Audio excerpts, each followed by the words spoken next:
Hello, welcome back to another episode of the Infinite Podcast. Mo, they had it first. Yeah, they did have it first. It's been a hell of a week. It's been a hell of a week in everything. Actually, we had the CES, we had a game show. We've got a game show coming up. Everything is happening. Holly, welcome back. How's your week been? What have you been up to? I went back to work this week, super sad face. So I've been very busy. But I have only been playing Fallout 76 and massive quantities of Arc Raiders and a little bit of blind ball pit. It's the same stuff for me because I'm so hooked on Arc Raiders. When I'm not playing Arc Raiders, I just like, when can I sit down and play Arc Raiders? The itch has not left. It is like fully. I've had a couple people message me this week, and thank you guys. I really appreciate it. Telling me, hey, Call of Duty person and Fallout person, they're coming together and they're releasing this bundle and these things this week. It's supposed to be a really cool event. Looks really nice, and I was like, I really appreciate the heads up, but I've only played like half an hour of Call of Duty multiplayers on the new one, which is insane for me because I put hundreds of hours in each Call of Duty, but Arc Raiders is just that good. Arc Raiders has all of my love and all of my heart and soul, and that's it.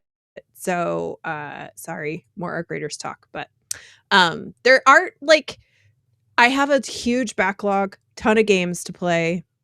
But as far as like, new games coming out and everything, kind of rushing on what's new and what's hot, there really isn't anything right now. And I think the next game, I'll have to look because I have pre-ordered a couple things.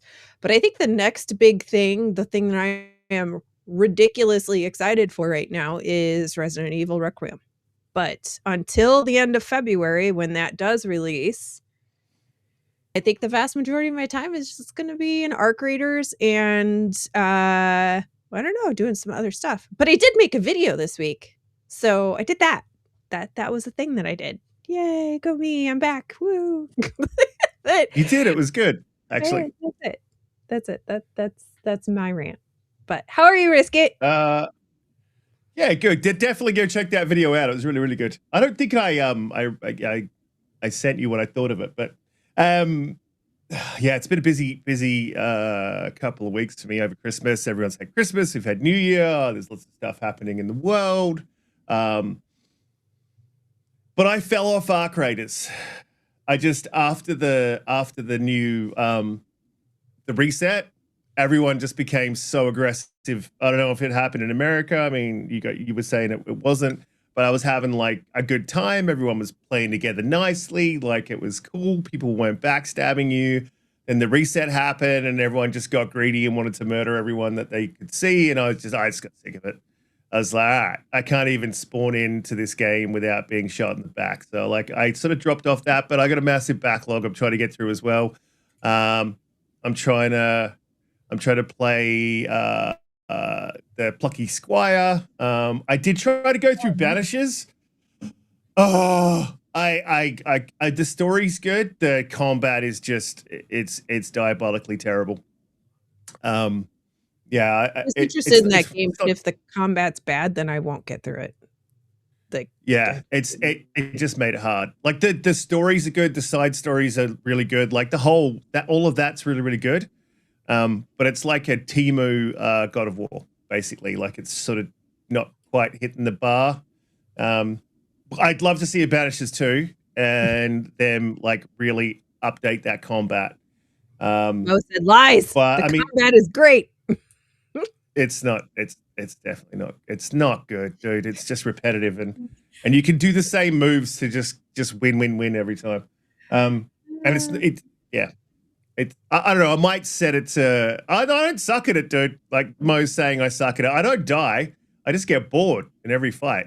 So I might like turn it down to easy so it just doesn't take up too much time, and then get through it. I've also been considering going back to Harry Potter. and playing that because I never finished it.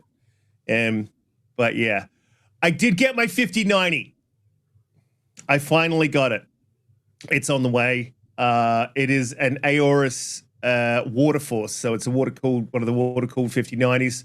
It's probably not up. It's not as good as the Monad. I know Monad loves that game. It's probably not as good as the Astral in cooling and maybe performance, but you're talking like 1 FPS. And we got a bit to talk about with prices of things. But one of the things I was like I've been watching the 5090s for the last 2 weeks, and this last week that 5090 was 5,299. And a couple of days later, it was 5,499. Then they all got pulled, and I thought they got sold out, and then they all got reposted at 5,799. So, yeah, it's absolutely crazy. The prices are just like spiking in real time as I watch them, and I was like, that's it. It's not gonna. I'm not gonna wait anymore. I just grabbed it. So that's on the way. That's the most expensive part of my build on its way, and the rest of it's just pick apart. So I've got my I got my RAM, so I'm not worried about that price going up, and everything else can just sort of wait. As I'm ready to grab it, I'll grab it. Pretty excited about that. Got my monitor picked out, got a whole bunch of stuff picked out. So yeah, I mean it's time to join the Ascendant. Dante. So Dante is actually sitting in the dark with his phone on low power mode at the moment because in Phoenix they're having flash floods and all sorts of stuff. We're hoping that they can get the power on, which is part of the reason for our delay because we're trying to sort of stall a bit. But I mean, when he gets here, he gets here. If he doesn't, he doesn't. I guess we should probably talk about the first topic off the run. The Xbox Developer Direct. And this has obviously got Fable and Forza in it. Forza Horizon, welcome to the PC community. Thank you, Stan. This is the one I've been waiting for. And it's kind of the one I said I thought would happen. I thought we would get Fable early in the year for a bunch of reasons. But the main reason is I don't think you can drop you can't drop Fable at the back end of the year because you got GTA 6 coming out, right? So everything's getting out of the way for that game. And then they've obviously got Forza 6. So I guess the question is like, where do we think Fable's going to drop? Where do we think Forza's going to drop? And then there was that other game that's from the guys who make Pokemon. Is it Game Freak? I think it's Game Freak. Beneath the something or Beast of Avalon or something like that. Beast of Beast of Reincarnation. There we go. Yeah. So I mean, but they didn't have. You know, they normally have a little small what? Kiln.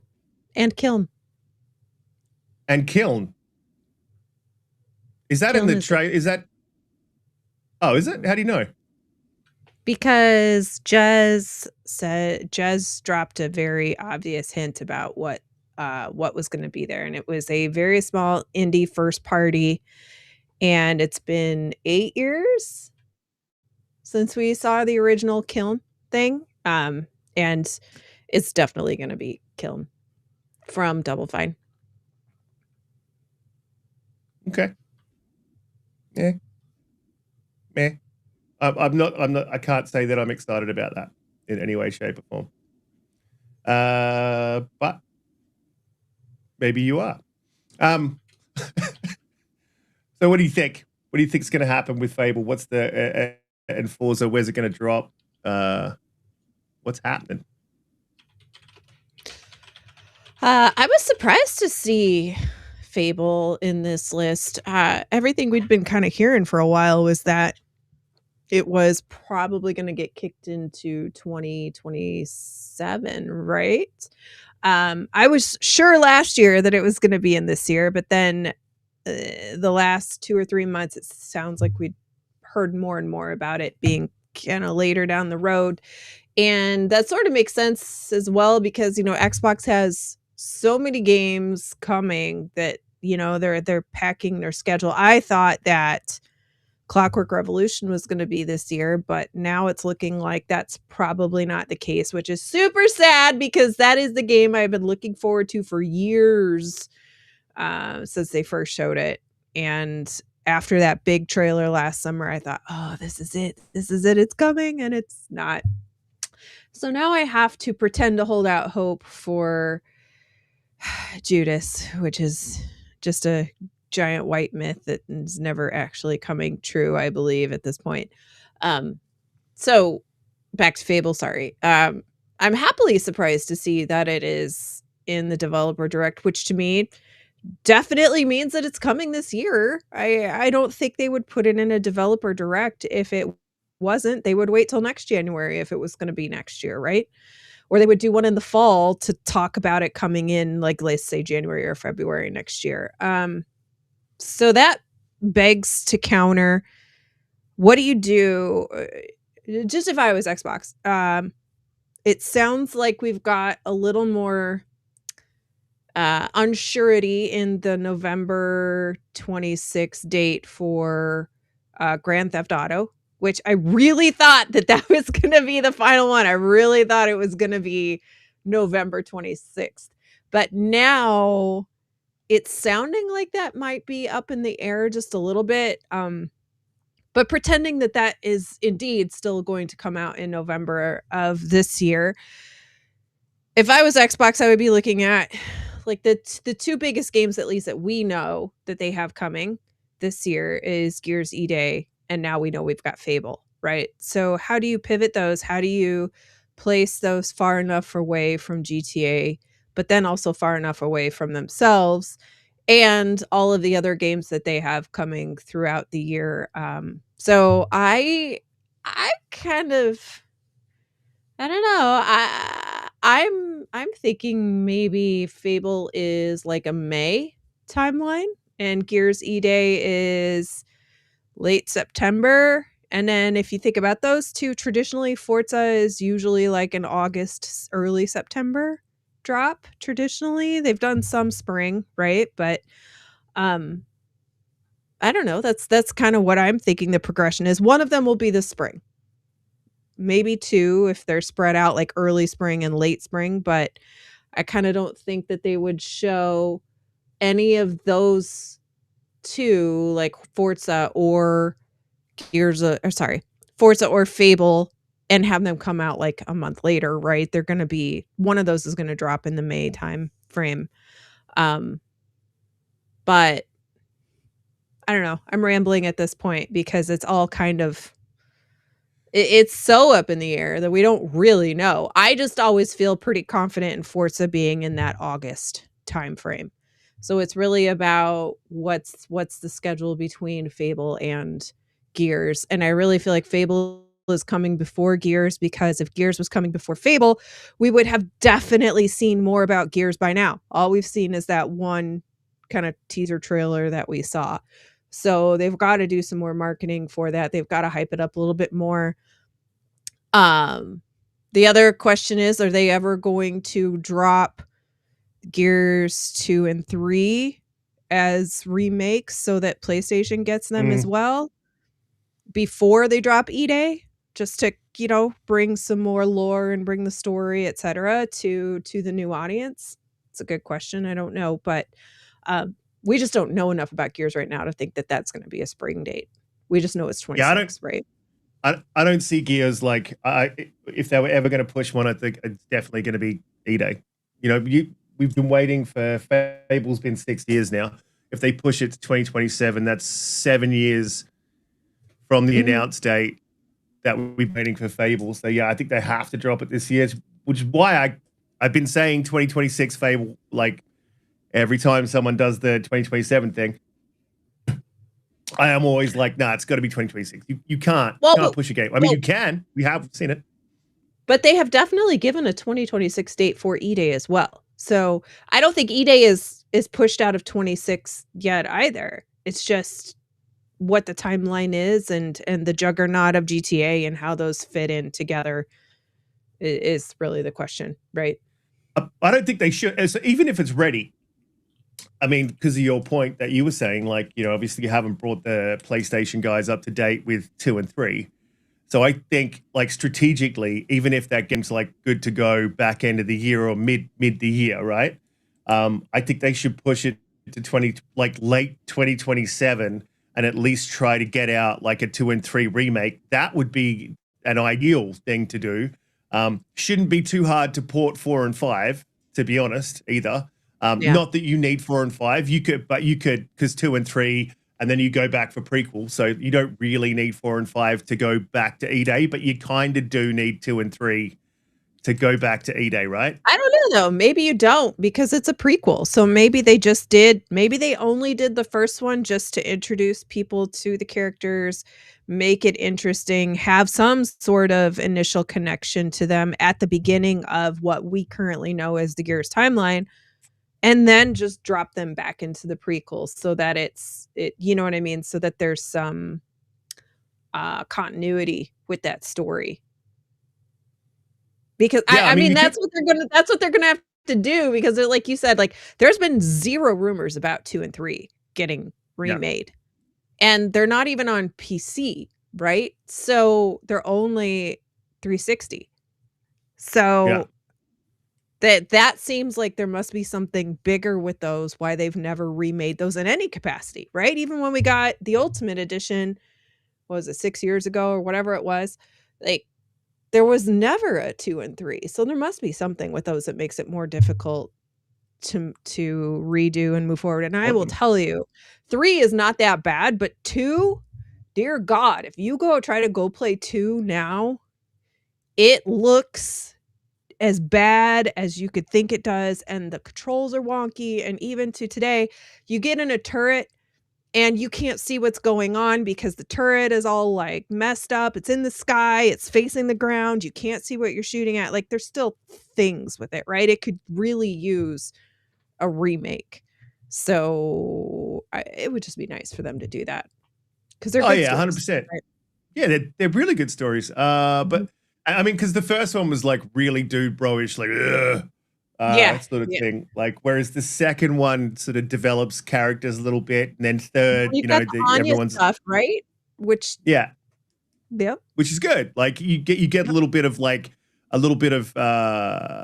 like character development with Marcus, and then you sort of get to really love the guy. And then they messed it all up by with 4, which I'm really disappointed about. But good to go back to 8. But I think that this one makes sense to push like to the back end of 2027. Why drop all of your bangers in 1 year?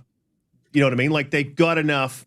They've got enough like little games to fill in the gaps. They've got as many big games as they need to drop, like, you know, sort of 1 a quarter. Why would you, I don't know, I hate to say it this way, but blow your load 1 year. You've got, but you've also got Halo as well, right? So imagine this year you're dropping Fable, Forza, right? And then the next year you drop Halo, Gears, you know, and then whatever else you're dropping around that's coming. What was that? Clockwork, you know, there's Clockwork there as well. You got to drop in. They've got the update on Avowed, which we're going to talk about as well. Which, yeah, there's more to talk about with that. We'll get to that. But they've got a bunch of stuff. They've got that. They've finally achieved this like 1 per quarter thing that they could do like easily, absolutely smashing it out of the park. Just really unfortunate that we don't have exclusives. We're not going to get in that conversation again, especially because Dante is that working? Oh my God, why? Guess what, folks? EVMux strikes for the 100 billionth time. No, hey. I had an extra screen added. Dante, welcome back. How you been? What's been going on? How's your week been? How's stuff? How's things? How's the flash floods? All that good things. We can't hear he's got an audio. He's got audio issue. Oh, here we go. He can't hear us. EVMux. It's still EVMux. It's EVMux. No, I don't think it's EVMux. I don't think it's EVMux. It's the V. It's the cat. The cat is back. Yeah, so I mean, they're hitting that 1 a quarter, which is like finally, how many years has it taken? And then the other thing as well is like, we've had this announcement of, again, Fable, 6 years. And I get, like, we've had this conversation, I don't know how many times. Yes, in 2020, they absolutely needed to say, this is what we got coming for the new console. Things are a bit different now, obviously. This year, they've just dropped a crazy amount of games. Ninja Gaiden, all these games that they've just been ticking in. We've got you if you haven't got us. Can you hear us? Because we can hear you. Yeah. I can hear you. I heard you the whole time. I just didn't have my actual. I plugged everything in but the mic, which is a critical part. So that's not EV Mux. I'm actually not EV Mux. EV Mux off the hook on this one. That was on me. But yeah, what's up, everybody? Happy 2026. Wait, Holly? She left. Damn. She doesn't think it's happy. EV Mux sucks. Holly. EV Mux is trash, Holly. Why is Mo mad at me? I said like Xbox is actually finally hitting their stride. She'll be back. She'll be back. All right. Well, anyway, says she left. Damn. She was like really not feeling the fact that I gave EV Mux some credit. She was like, no, this will not stand. What's my thing doing? What's it doing here? So how you been? How's your week been? What's been going on? Been good, man. Just a busy start to the year work-wise, but outside of that, pretty chill. Yeah, I finally finished AC Shadows. So that was like forever. I think I had 100 and I'm ashamed to say I have 150 some odd hours in that game. Oh, yeah. So, and how was that? It was a lot of time. It was good. It's good. I finished up like all the main stuff that I wanted to do. There's some other side stuff, like a few other castles that I haven't completely cleared out that I'm probably gonna just casually go back and do, and some of the stuff when you go into like the Animus stuff that I haven't done. But outside of that, like all the other main missions and side quests and stuff, I completed. So, but yeah, I had a really good time with that. Now I'm free to actually go back and No Life some multiplayer stuff. So I'm looking forward to that. But yeah, outside of that, man, yeah, just looking forward to this developer direct that's happening later this month. Hoping that we see some good things, especially for Fable. That's the main thing that I'm looking forward to. I heard you guys talking about it a little bit when I joined in for a second earlier. So that's the one that's tops on my list that I really want to see, and I hope it has a great showing because I think Xbox needs it, but obviously fans of Fable and any fan of gaming, I think would want to see that game shows well because that's the one that's been on my list for years now. Yeah, I mean, where do you think it's going to drop though? Because it's kind of what we're talking about. We're talking about like release date. You've got Gears. They wouldn't be showing it in a direct if it's not dropping first half of the year. Like straight up, like we're definitely getting it first half of the year. So where do we think this is going to land? You've got GTA 6 at the back end of the year, so that basically moves everyone out of November, December, which is December's traditionally quiet anyway. Wait, GTA 6 really still happened in 2026? I thought they got bumped. No. It still says 2026. Okay. All right. I don't know, man. So I guess it depends. Like on one end, if you're obviously it depends on where they're at financially and where they're on budget for that. I would say if they're showing it early, it's probably going to release earlier. So probably like let's say March, April, if they're showing it at this time. But then again, you never know. They did the same thing with what was it called? Help me out. The Starfield, right? They showed it at their direct. And it didn't release until what was it, that September or something like that is when the game finally came out. So It might be the same thing here where they're like, hey, we know it's close, but we're still polishing some stuff. And it's going to basically be on the kind of like the back half. So we'll see it like, maybe September. Hopefully it's not too late. I mean, I would prefer to get some stuff earlier. I think they need, because like what's the cadence for everything, right? To me, I feel like if Gears is happening, I think Gears to me sounds like it's the one that's not as far along unless they started it much earlier than we thought. And I think that one would take more time to kind of get ready. And I think they're expecting big things for that one as well. So for me, like, okay, cool. If you get Fable out like April-ish, March, April, and then what else was on their docket for release this year? So we know the Halo game's coming. We know the Gears game is supposed to be coming. What else was on their docket? Gears, you got Halo, which possible, well, probably 2026 Halo. Forza. What else they got? Yeah, we got Forza 6, which is at the direct as well. So we're like, that's not going to drop back end of the year. That's going to be front end of the year. You've got the Like, I would Avowed say- expansion, which is coming as well. I would say if Gears was not, or sorry, if GTA was not dropping, and if you're really, really confident in the Fable game, if you were thinking of like, hey, we want a game that could potentially compete for a game of the year, you would want to probably get that out maybe kind of early, not late, right? So it has a good chance to have its buzz and then potentially make it for the Keeleys. So unless they're just doing a thing where they're like, hey, if GTA is dropping, chances are nothing, they don't think anything's going to beat GTA, then it doesn't matter, right? You're just dropping stuff based upon like your own cadence as to like what's ready and what financially makes sense to get it out now, because where it's at in its budget, you know, if you're like still being, you know, it's like if it's running over budget, you need to get it out so it shows dividends. But I would have said get it out March, April, if you're trying to go for like, you want something that can compete for a game of the year, and if you feel really, really confident in what Fable is going to be. So I don't know, if GTA is happening, that kind of throws that out the window. And I think it just boils down to what game is ready, what one's ready to rock.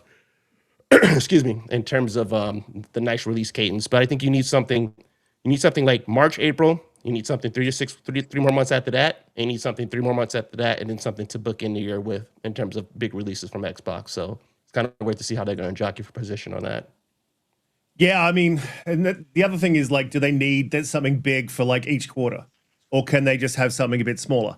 I think they can 110% do that. If you drop on like a massive Fable, you know, you spread that out, and then you drop a Forza start of the year, and then maybe you drop another one. But then you got GTA 6. You've also got COD. Remember that's every year as well. So one of their quarters is always going to be COD. So you're really only like looking for 3 games to drop in a quarter. I think they could literally just do the 2. I think it would be a cannibalize each other too, right? Because like whatever you do drop, you can't have it cannibalize and eat into the other ones. Yeah, momentum, and I think make sure GTA doesn't kill something that you expect to be big. So if GTA is the end of the year, does it make sense for Fable to be later? Because I mean, they want that game to be big, right? You would want anything that potentially you want to be really, really big to stay away from GTA 6, I would think. Yeah, I mean, I personally, I want it to be, God, when will I have this rig ready? I reckon I'll probably have this rig ready by June latest, and I want it to drop around when my rig's ready, because you know I'm playing Fable, full path tracing, 240 FPS, DLSS path tracing, the whole thing. It's just going to be amazing. It's going to be beautiful. This year? It's going to be beautiful. It's going to be amazing. I'm so excited. Going PC Master Race on us this year? Huh? I am this year, yeah. It's happening. I just got my 5090. It's an AOROS. It's a water-cooled GPU, so it's on its way. It's being delivered. And that's in Australia, that was 5,799. So 5.8. Unbelievable. You're speaking another crazy to me. What are you talking about? What it's like happening? $3,000. It's not the risk that I know. US. The last console purist. It's not the risk I know. So I don't know who's invaded this chat and is talking something about a PC, a 5090. I don't know who this person is, but I think this person's an imposter. And chat, let them know. It's gonna have an Xbox symbol on the side, and I'm still gonna call it my console. So you know, technically to me, I'm I'm not going back on it. Well, again, look, so if it's Forza this year, it's Fable this year. There's just got to be one other one, but it can be third party, right? So they've got Beast of Reincarnation, which I don't know if you remember it or not, but I can bring it up on screen. Holly's internet's dropped out, so we're just sort of waiting. I'm sort of waiting for her to get back in, but I'm hoping that she sort of remembers the game. But I'll bring it up on screen. Am I on the right screen? I'm on the wrong screen. He's on the wrong screen. Oh boy. Here we go. And boom. Rock and roll. No. That is the wrong screen. Oh. I'm on the wrong screen. No. I hate when you get on the wrong screen. Let's get on the right screen. Let's get on the right screen here. Let's get on the right screen. Yeah. Yeah, this is terrible. Yeah. I'll have to work on this before next season. Yeah, this is the right screen. So this is the one that's not dropping in the direct, but it's being shown in the direct. But I don't know what more you could sort of say about this one. So is this one going to be I sort of imagine they're going to be like, this is available tomorrow, or this is available like in the next couple of weeks. And so, this was originally showing. This is Game Freak. So these are the guys that make Pokemon. Oh, okay. So the guys who you talk about Power World. Is it Power World? Game Freak. Yeah. No. Pokemon. The guys who make the Pokemon games. Yeah. Oh, okay. Yeah. All right, but is this like going to be cross-plat? Yeah. This is PS5. This is PC. This is going everywhere. Yeah.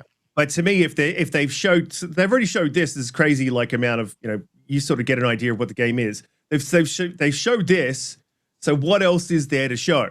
You know what I mean? Other than, hey, we've got a release date and here's a deep dive into the game is sort of what I'm thinking. But I mean, to be honest, a dev direct is normally release dates for every single game that we're showing. So like, obviously not a huge stretch to think that they're going to be making giving us release dates for absolutely everything. I tend to think that this one's going to be one of the first that they sort of, it's going to be in the next couple of weeks after the direct, maybe a month after. Do we think Forza's first, or do we? Because I mean, Monad in the chat there tends to think that Forza's going to be first, and then we're going to see Fable after that.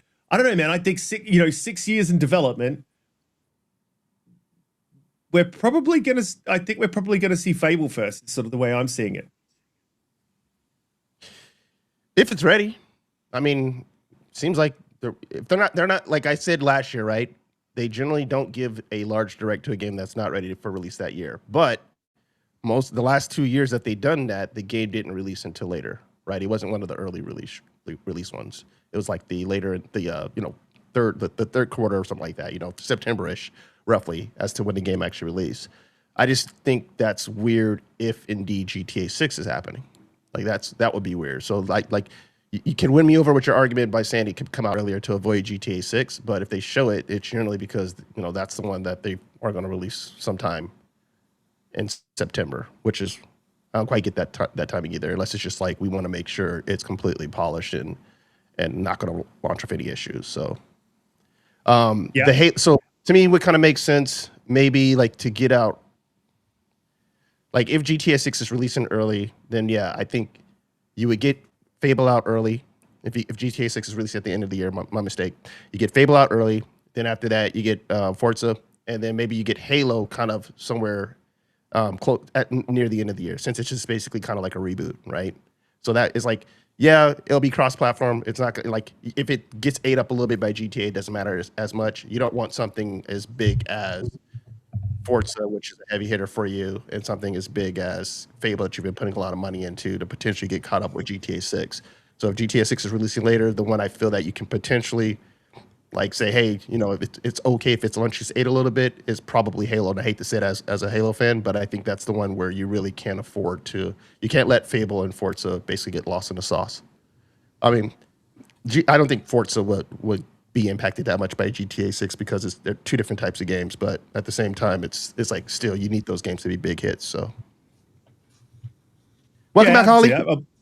Welcome back. How's the internet? I don't know. We'll see. It's not EV. It's not EV Mux. It's not EV Mux this time. No. Wait. All right. Sorry. Craig, help me out. What Gears game is releasing? Because it can't be E-Day, right? E-Day's not this year, right? That's like a... Yeah, it is. No, it's... E-Day? Mm-hmm. I think it gets pushed, man. It gets pushed. 100%. I can't see a year where we're supposed to be dropping Halo, Gears, Forza, the song. Yeah. But Halo. When do you think Halo's going to come out? There's Yeah. It'll be the reboot for Halo. So it'll be them rebooting CD. Well, that's like they did with Oblivion last year. It's not going to like need a major time block. It's like that's cool. So it's really more for PlayStation, so it doesn't matter. Right, but that's three big games in that you got to look at to say, okay, where do you position them out of the year? That you can't put them too close to each other, and that's between E-Day. If E-Day releases this year, that's E-Day. that's Fable, that's Forza, right?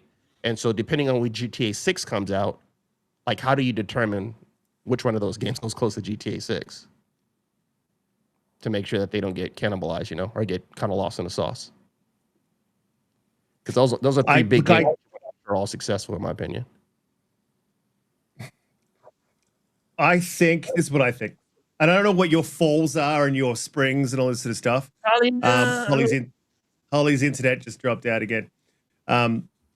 So this is what I think. I think Halo 2027, Gears 2027. You got to drop Fable in May, around about May, and Forza's dropping in August. You can't have just two big games come this year and then they've got free. They've got COD, right? So they've got to shift. Yeah, but I mean, COD would be like that's just we expected, right? Like you're not gonna basically excite anybody by saying, okay, and by the way, we have COD coming again at the end of the year. It's like everyone's like, yeah, we know that it's coming. What else are you dropping outside of what we already expect you to drop when it comes to your yearly, release of COD? And to me, I think if you just end up having like just Fable hit this year and then Forza, cool. But I think if you want to be like Xbox had a banger 2026, you do E-Day, you do Halo, you do Gears, Forza, and then COD. I think that's undeniable as a publisher and as a game, as a a platform for Xbox, in my opinion. That's a crazy year, especially if all those games are if they're received well, as opposed to just like, I gave you Forza, and then I gave you Fable, and then it was quiet. Gave you your normal COD. Hopefully it's good, and then wait till next year. I think you lose some steam a little bit if they don't release those games this year. I don't know. Again, but COD's still got to be a consideration for them as a business as well. So if you think of it business wise, they're dropping like a major release. They don't want anything getting in the way of that, and they obviously don't want to kill anything. Why is Holly? She's back. No, she's gone again. She's back. She's gone. She's back. She's gone. You don't want anything like messing with COD, and you don't want COD messing with anything, especially if it's your game, right? That's still always going to be a consideration. So you still got to consider that as like one of their big ones. And I think for them, it's easier to think of it like that's one of our 4 that we drop every quarter, right? And then you move into, and then that takes the pressure off because you've got 3 games every year you need to have ready. They've got games waiting in the wings. You've got games waiting in the wings. You've got Halo and Gears. You can shift to the next year. You've got Fable. So then you've got Fable, Forza, COD, and what else is? You said something that I like. Why can't we move COD and skip a year? Why can't we let COD have a year off? Why not? They're not going to do it. I mean, they should. Recently, that they wanted to basically spend a little bit more time to make sure they're putting out something that they're, what I'm saying, like that they've got a chance to really stick their teeth into. So weren't you mentioning that just not too long ago? Like it's like a couple months ago they talked about that? No, they said they're not going to continue to do a Black Ops and then Modern Warfare, Black Ops, Modern Warfare, Black Ops, Modern Warfare. They're gonna make it so it's like a, there's a Modern Warfare, something else, a Black Ops, something else. So they're gonna like extend it out that way and give themselves a bit of time that way. So their biggest studios like Infinity Ward and Treyarch, which are obviously just trash at this point. So Infinity Ward and Treyarch have got the space to make the game that they need to, and then the other Melbourne studio, which I should know the name of, but I forget the name, is Sledgehammer. They'll obviously fit in the middle. Yeah, Sledgehammer, Raven, those other ones will fit in between. So you are sort of getting a 2-year cycle, and we sort of go back to, I don't know if you remember it, it is this year. It's traditionally been like really, really good COD, little bit trash COD, really, really good COD, little bit trash COD, and that's sort of like how the momentum has been going the entire time, which is shitty because what it should be is like a 2-year cycle. I agree. They should do a 2-year cycle and then just have banging CODs every time. Like use Treyarch and Infinity Ward, use those 2 studios to back them up, release everyone else and make really, really good CODs. And you've already got the base that you're working on. Skip a year. This would be the good year to skip it, right? GTA, I don't think GTA is hitting this year, to be quite honest, bro. I think it's going to be next year, if I'm being real.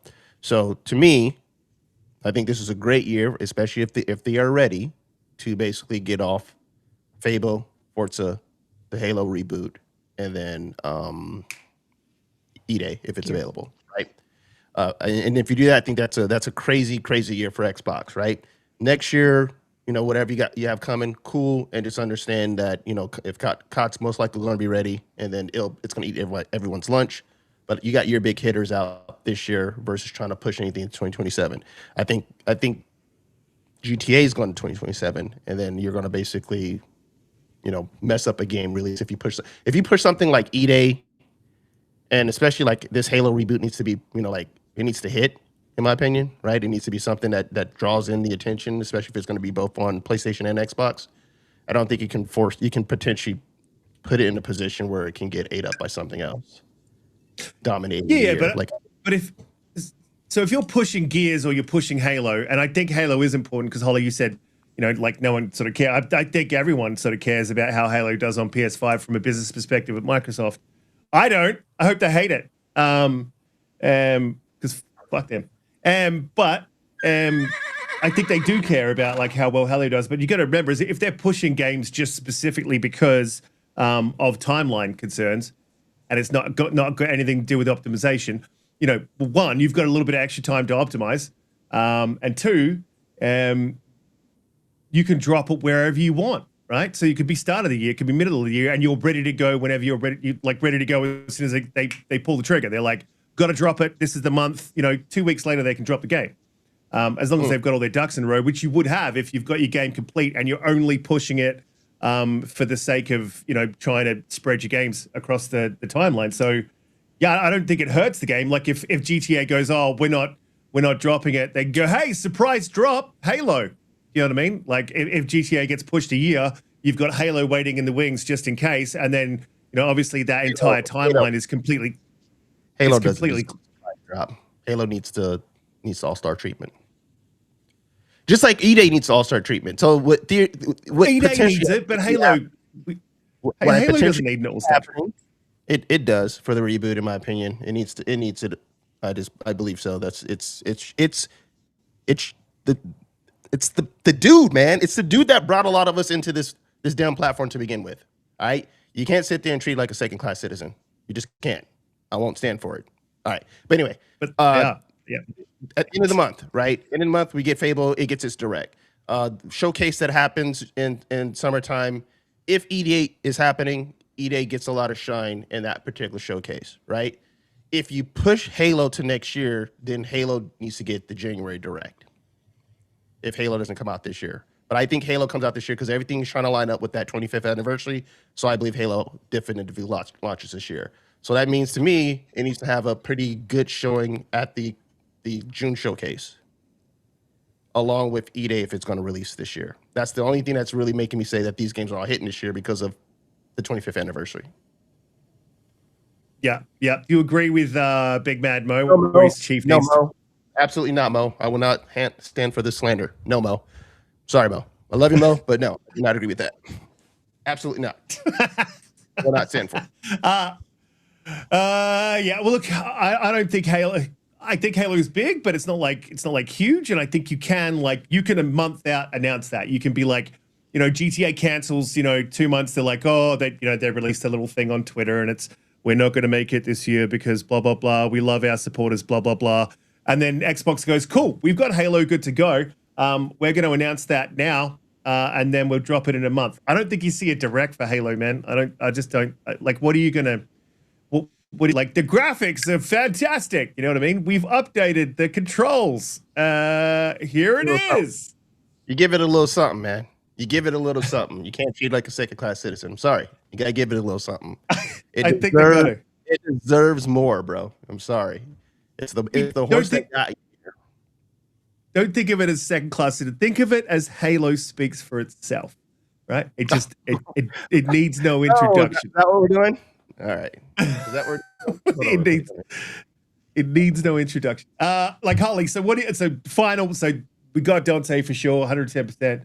So just to recap, you basically want everything dropped this year. You want to see the Halo, the Gears, the Fable, the Forza.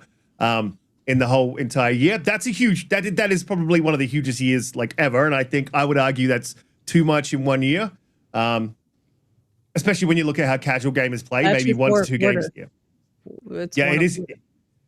It is 1.25, but they're huge. That's massive. I think every single one of those is like a certified, guaranteed banger, right? And well, No, they're not. No, they're not. They're not I mean, guaranteed certified bangers. they are. And I mean, 100%. They are. sorry, y'all, but 3 of those are 20-plus-year-old franchises. So, like, it's just So sorry.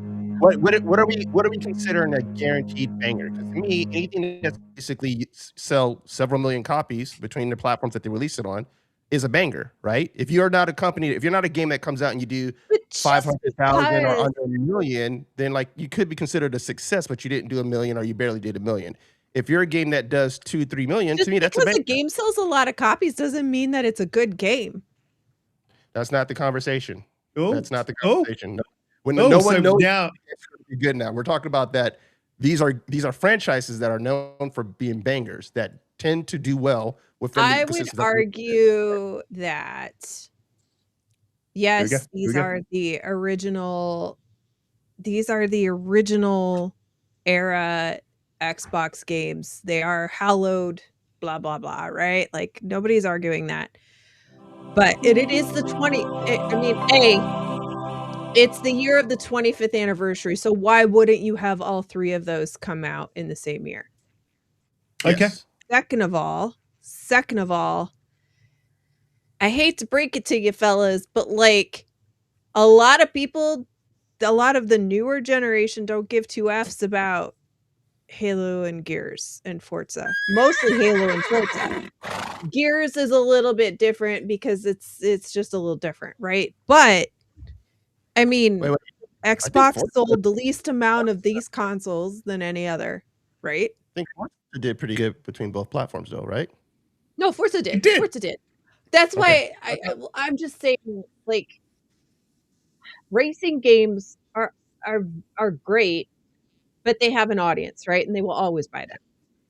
You know what I mean? Like racing games,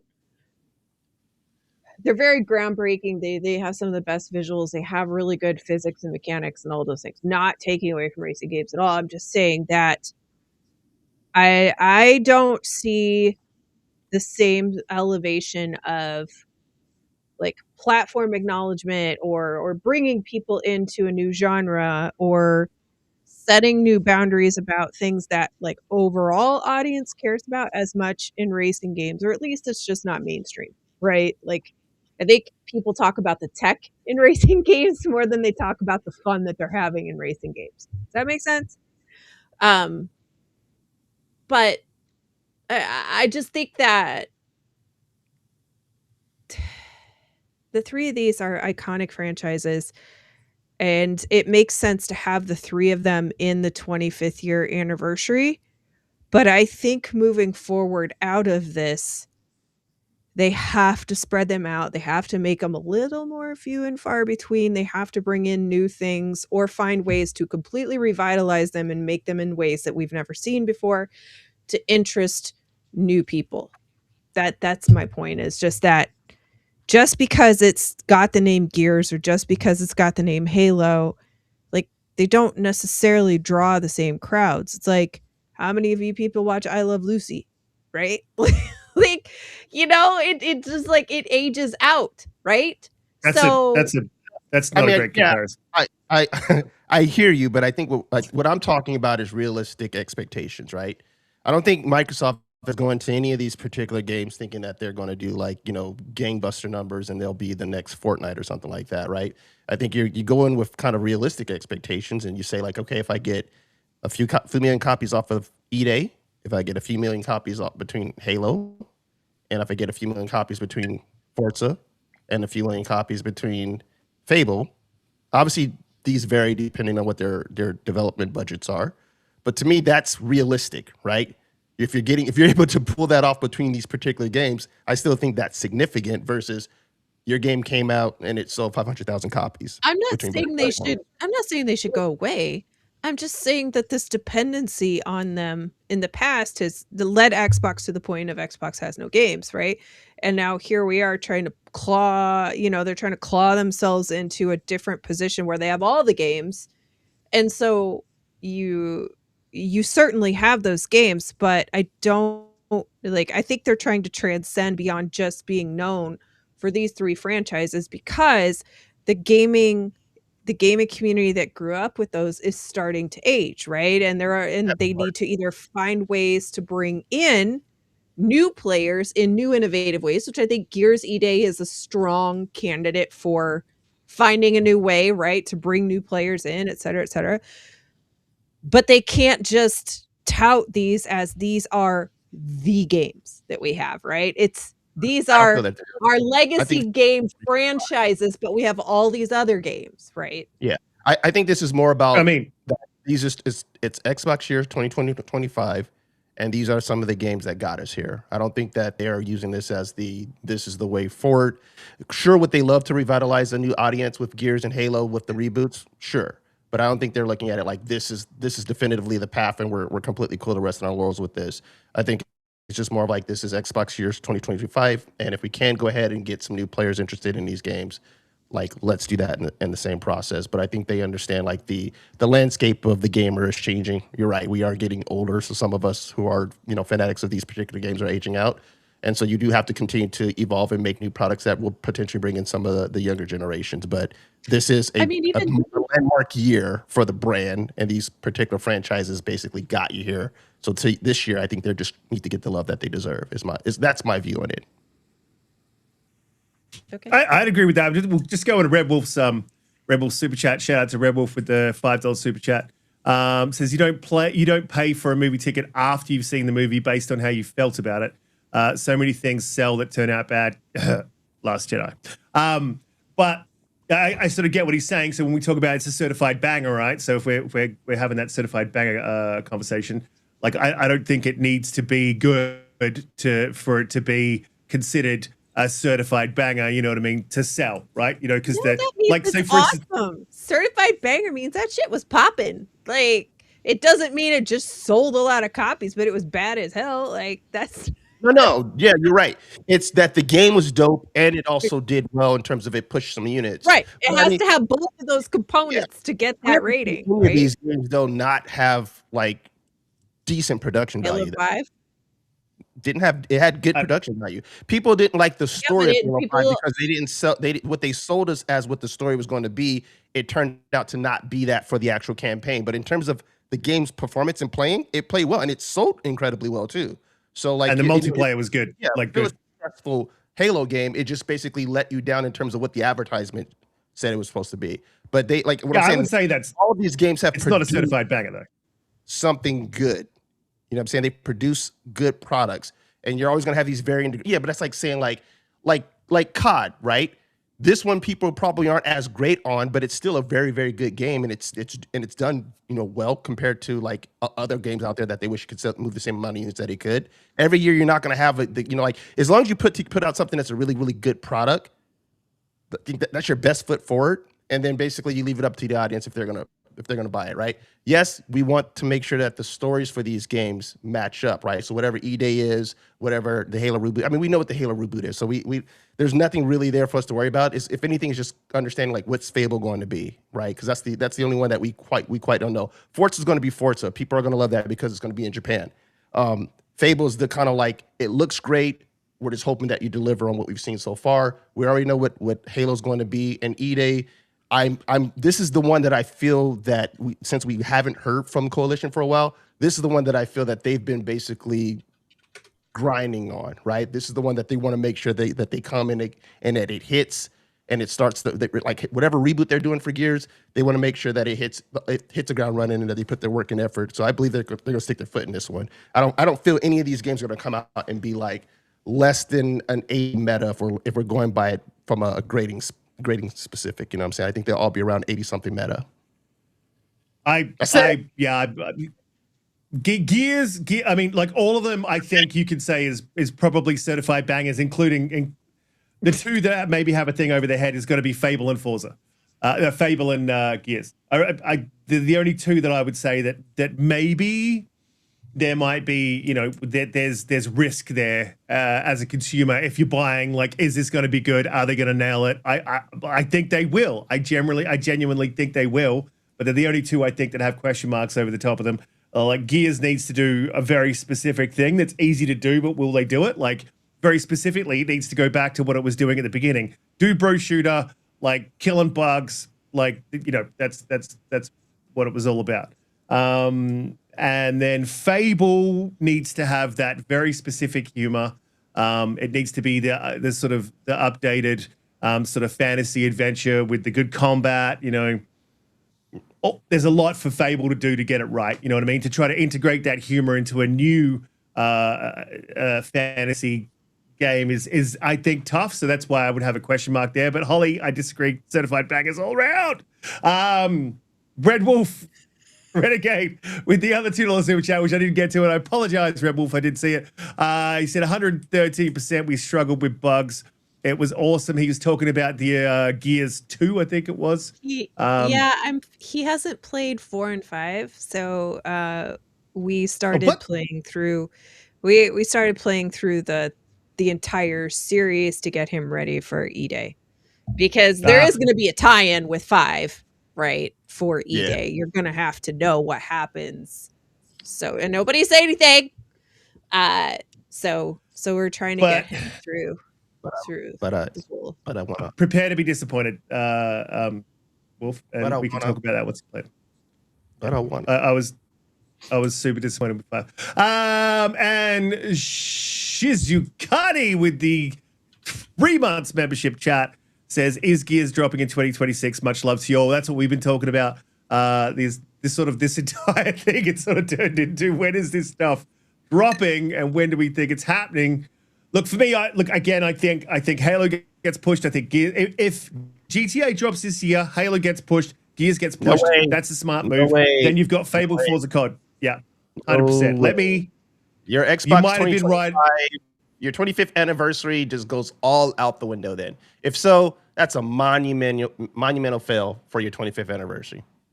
Definitely not. I think it's a smart move. Smart move. You get out of the way of GTA. Here are none of the games that actually turn 25, especially Halo. Hang on a minute. Does Halo turn 25? I don't think Halo turned 25. Well, it's Xbox released with Halo, right? For Xbox. Yeah, right. But Gears does not turn 25. Gears might be turning. Halo. That's why I don't think Halo gets pushed. Halo to me makes sense. What? I mean, maybe you push Gears, but like, if it's ready, I don't think GTA is happening this year, bro. I just don't. I mean, the rumors were that it wasn't, and then the rumors are now that it's happening. Holly, should we move on to another topic? What? No, Holly, what do you think? When do you think everything drops? Is it all happening? Is it all dropping? You were worried about whether they were certified bangers or not. Are they all coming this year? Is GTA happening this year? Oh, is GTA happening this year? I was 100% confident that it was coming this year until this last week when we heard that they're struggling with some stuff. So now I'm 50-50. But either way, I know you do, and it's fine. I don't consider the Halo reboot a massive drop by them. I consider it the same way that Oblivion dropped last year, which was was a huge drop, but it kind of just, floated in between, and people picked it up. They played it. It's fine. Yeah. So I consider all 4 of those games to be coming out this year. Risk It, you are wrong frequently. And may I just remind you of Outer Worlds 2 that just happened. This is true. I'm not the one to. Well, I was wrong that one time, but other than that, someone did say that it would happen in 2025. I don't know who that person was, but whoever that person was, man, just saying that guy knows a thing or two. It's crazy. I've been fairly correct about everything else. I was right about Fable. I mean, I'm gonna be right about Fable. I've been saying this like. You don't think Fable's happening this year? No, Fable. I've been saying Fable 2026 while everyone else has been saying Fable 2027. I've been saying it for a long time. But anyway, should we move on to the next topic? Holly, do you want to go through these games? Because I don't know if anyone knows, because I didn't know, that there was a game show, new game showcase that dropped with a bunch of games. We're going to go through a couple of them. Holly's going to pick off the best ones. I watched it very, very quickly, so I'm not all across these, but it'd be interesting to check these out and have a quick chat about them. So, Holly, what are we looking at first? Yes. So we had the New Game Plus show that was yesterday. Surprise, surprise to everybody who may not know that. The show was almost 4 hours. Well, the YouTube listing is about 4 hours long, but I found a wonderful video by Dan Allen Gaming, who simply took all of the trailers and just smushed them together into one video, no talking in between. And it's just over a touch of an hour long. And the games in this thing are legit. And there's some big games that you know, and there are some indies that you might not know, some indies that you should know. And it was a really good show. Super impressed. Perhaps the most important thing that came out of this, besides one trailer for a game I didn't know about until then, was the biggest, well, it wasn't a surprise, but the biggest, most blessed confirmation of 2026 already is that The Division 3 is in development, and it is massive, huge. It massive makes it. People, woo. It is going to be a massively huge game, massively huge map. I cannot wait. And also, just a reminder to everybody, Division 2 Survivor Mode is coming out later. So if you enjoyed that from Division 1, it's coming. Get your character ready. But besides that, we got a little over an hour worth of trailers, and Risk It, if you want to pull it up, maybe just from the beginning. I can just name some of these. We might pause for a second, right? For some of those. Show was trash, too much yapping. Well, I don't know about that. I didn't watch the entire version. 4 hours is ridiculous for a show of any kind.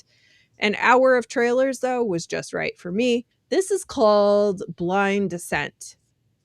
If you like base building, resource collecting, and that kind of thing, this actually looked pretty cool. It kind of reminds me of Sons of the Forest because it's got some mystery, like alien stuff in it, and you have to go out and kind of fight it, and you get your like abilities and powers from these things in the world that you go fight that you can see there. I thought that was interesting.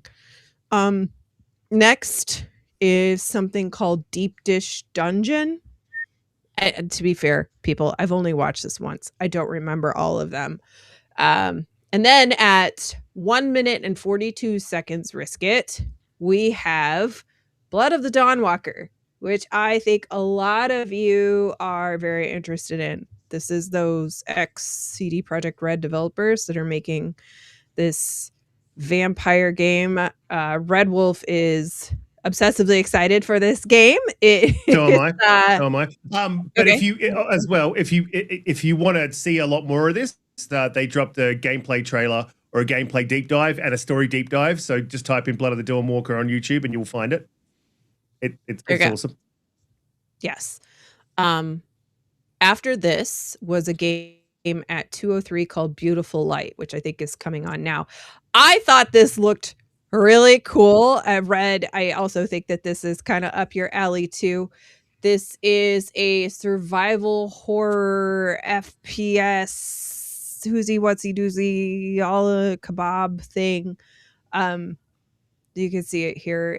It looks really cool. I don't know. They got this like weird Pit-Boy thing that shows you like where the freaky zombie face hugger killer wolf things are. This looks cool. I don't know, man. Look at that. Like it's an extraction shooter though, I think this one, right? So you're supposed to go out, kill your monsters and extract. And I'm like, are we in the age of not like, because of Arc Raiders, now we're in the age of the extraction shooter, and everyone's just gonna you can't blame Arc Raiders because they're coming out like 3 months apart, and Marathon as well, right? So they were all in development at the same time. The success of it now, everybody is like, but I agree. No. These games are for a minute, right? It's just It like was I think Tarkov we that set this on will- fire. Tarkov has a huge You're right. community, right? You're right. So they I'll were set like, up. how do we make Tarkov but fun? So that's why, like, I know. that's why you see That's all of why- these games kind of coming out now. But like, Yeah. I think, Yeah, I mean, I think Tarkov is not. that, like, are we going to see now for the next 3 to 4 years everybody trying to get their hit extraction shooter?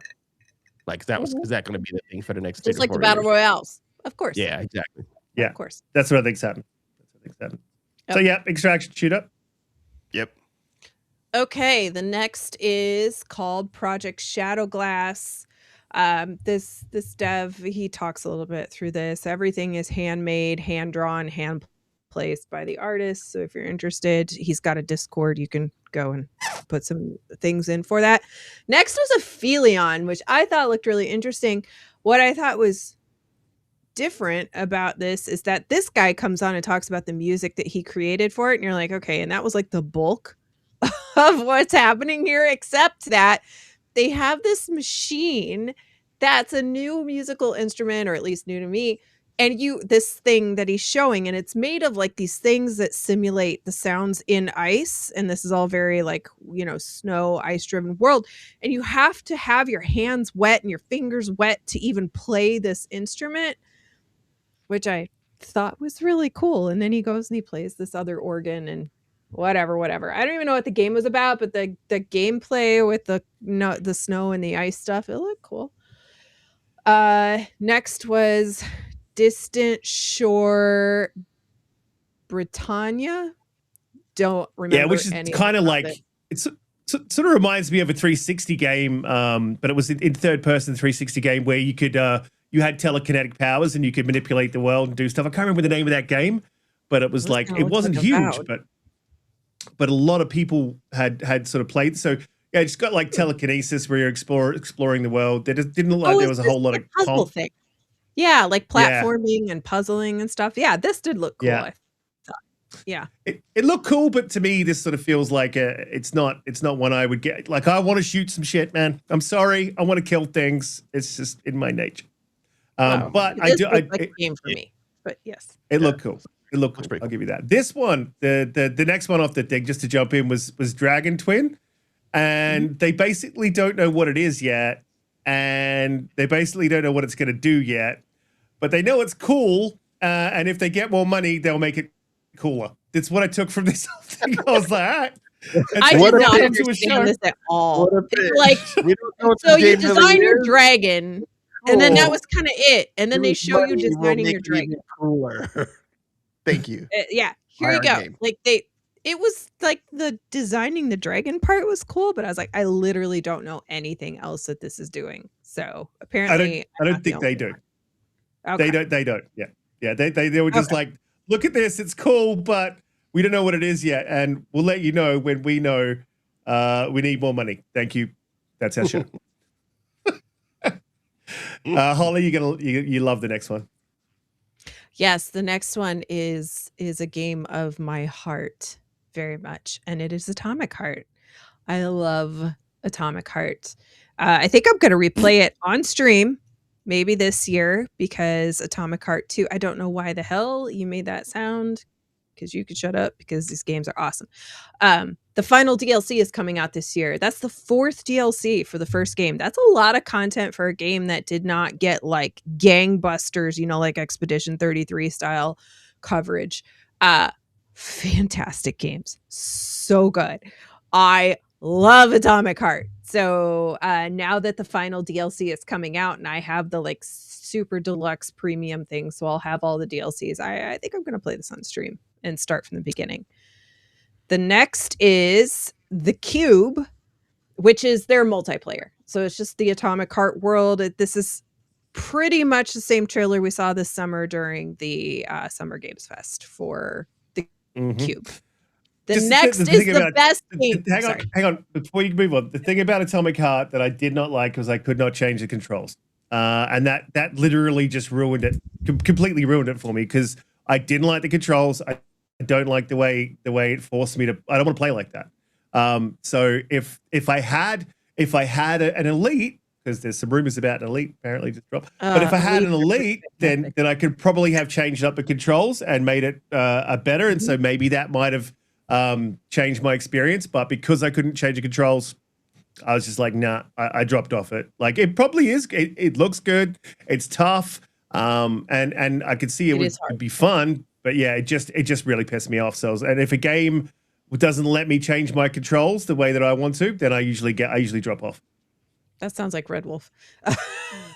I can't believe you don't have an Elite controller. They're the best. They changed the entire way that you game. But the next game is the absolute best game in the entire showcase. You've heard it from me. You don't need to watch anything else. Here it is. Look at this game. This game, friggin' fantastic. It looks so good. Exakiller. I don't know if you want to. Do you want to turn on the music for this? Do you want to? Because like the point of this trailer is they talk about a lot. Exakiller is a first-person action-adventure game that encourages exploration, rewards curiosity, and never holds your hand. You play as Denzel Phoenix, an Exakiller, a corporate bounty hunter. Exakillers hunt down fugitives and reclaim souls from those who try to escape the system. One of the game's main hubs is the Tower, a massive fortress city ruled by the Hellion Corporation. And this is where you accept contracts, upgrade your gear, and prepare for missions. Job well done, contract fulfilled. The game is structured in chapters, and almost everyone begins and ends in the tower. Outside the tower lies a harsh, scorched desert. You travel through it in a heavily modified car designed to protect you from extreme conditions such as heat and radiation. Inside the vehicle, you have access to your computer, storage, and a working radio.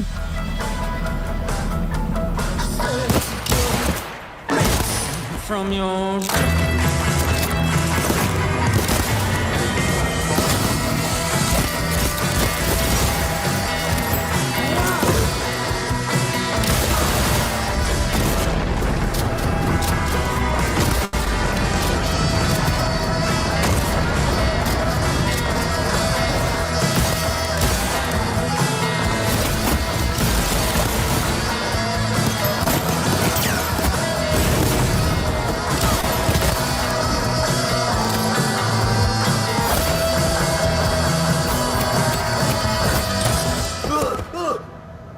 Survival is a core part of the experience. Inventory space is limited, and every item matters, forcing players to make careful decisions about what to carry and what to leave behind. Hellion's high-tech systems allow you to hack devices, pick locks, and access restricted areas. Your cybernetic implants help you uncover hidden elements and investigate the environment.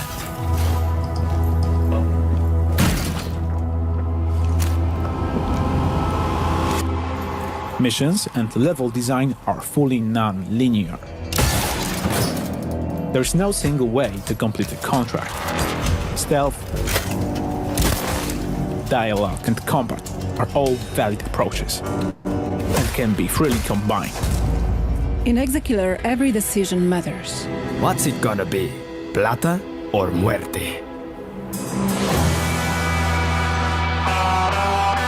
Okay, pause it. Wishlist Exakiller. What do you think? What do you guys think? I think it sounds like it might be a good cyberpunk, you know, and we need one. Dante? I can't trust anything you have to say. You haven't even bought an Elite controller. Like, Yeah, he doesn't even have an Elite controller. fake gamer. He's a fake gamer. Can't even take this guy serious right now. What do you think, Dante? I thought it looked cool. I thought it looked cool. So I would it kind of someone put it in the chat too, where it looks like a Fallout, Cyberpunk 2027 kind of mashup. Obviously not graphically intense, but at the same time, like the gameplay and mechanics look really, really cool. The only thing I wish is probably if they had a bigger budget, so that way it would look graphically more dated. But outside of that, I thought it looked really cool. Yeah, but it it looks good. We'll see how janky. We'll see how janky it is. You know, the shooting for me is the thing, right? Another thing that Atomic Heart didn't do right, but that is key. How a shooter shoots, it can't make it break again. You couldn't even press the right buttons at the right time. So how are you going to talk about how the mechanics are? He doesn't even have an elite controller, so whatever this guy says. Right. Right. But, yeah. He's not demonetized. He'll be fine. Yeah, it's like a Western cyberpunk bounty hunter thing. I just thought it's so, I don't know. It just looks really cool. So that was the highlight of the show for me. Next is this one that you're showing. This is Far, Far West. I believe this is the one that is voiced by Roger Clark. No, this isn't it. One of the games here is voiced by Roger Clark. I just don't remember which one. I'll remember. Yeah, it's a little top. It's a top-down Western one, and that is in this game show. But yeah, I mean this looked like this looks alright. I don't know. It's cute. I think it's cute. It's sort of a co-op, sort of a shootery thing. But yeah, next. Erosion. I don't remember. It's at 28:45. This is the one voiced by Roger Clark, isn't it? This one. This is the one. Pretty cool. Yeah, I think this is the one. In case you don't know who Roger Clark is, he voiced Arthur Morgan in Red Dead Redemption 2. Just kind of looks like a little bit like the art style in that Replace game, a little bit. Kind of like yeah, except top down. Yeah. I don't know about the bouncing, right? Like how he's bouncing all the time. That's kind of a little bit annoying, but well, I don't know. I think this one might be a bit of a sleeper hit. They've showed this. They showed this at the other. I think it was the Xbox Indie sort of showcase. So yeah, I'm pretty interested in that one. Does it have some sort of beat component to it? Is that why it's bouncing? And I don't think so. But it's a like a time-based game. So every time you die, you lose a decade, and you've got to save your daughter. Oh shit! Okay, that's crazy. Okay, all right. This is Alpha Response. This is kind of like a Temu Ready or Not. Yeah. This is out now. Pass. If you're interested. Pass. Yeah. Not next interested. was I'd rather play Ready or Not. Pass. Ready or This Not. is crazy. So good. Yep. Last Man Sitting. Yes. Last Man Sitting. Yes. This looked kind of funny. Kind of a lot funny. Yep. Next we have Sand Raiders of Sophie, which I don't remember either. Well, Sand Raiders of Sophie's it's sort of like a mech battle game, right? But you build like a base, and then you go to war with it, and then you loot the other base in sort of a dystopian world. So it's like a base building, tank building, looter, PvP, PvE. Kind of looks like a Mad Max kind of ish feel.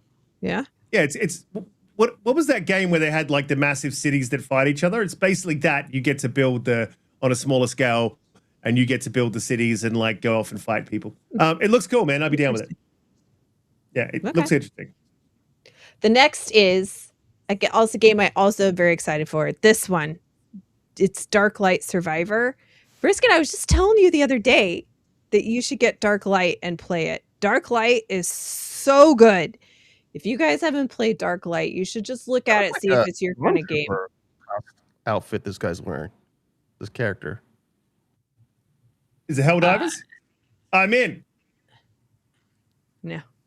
Well, so regular Dark Light is a 2D kind of roguelike Metroidvania style.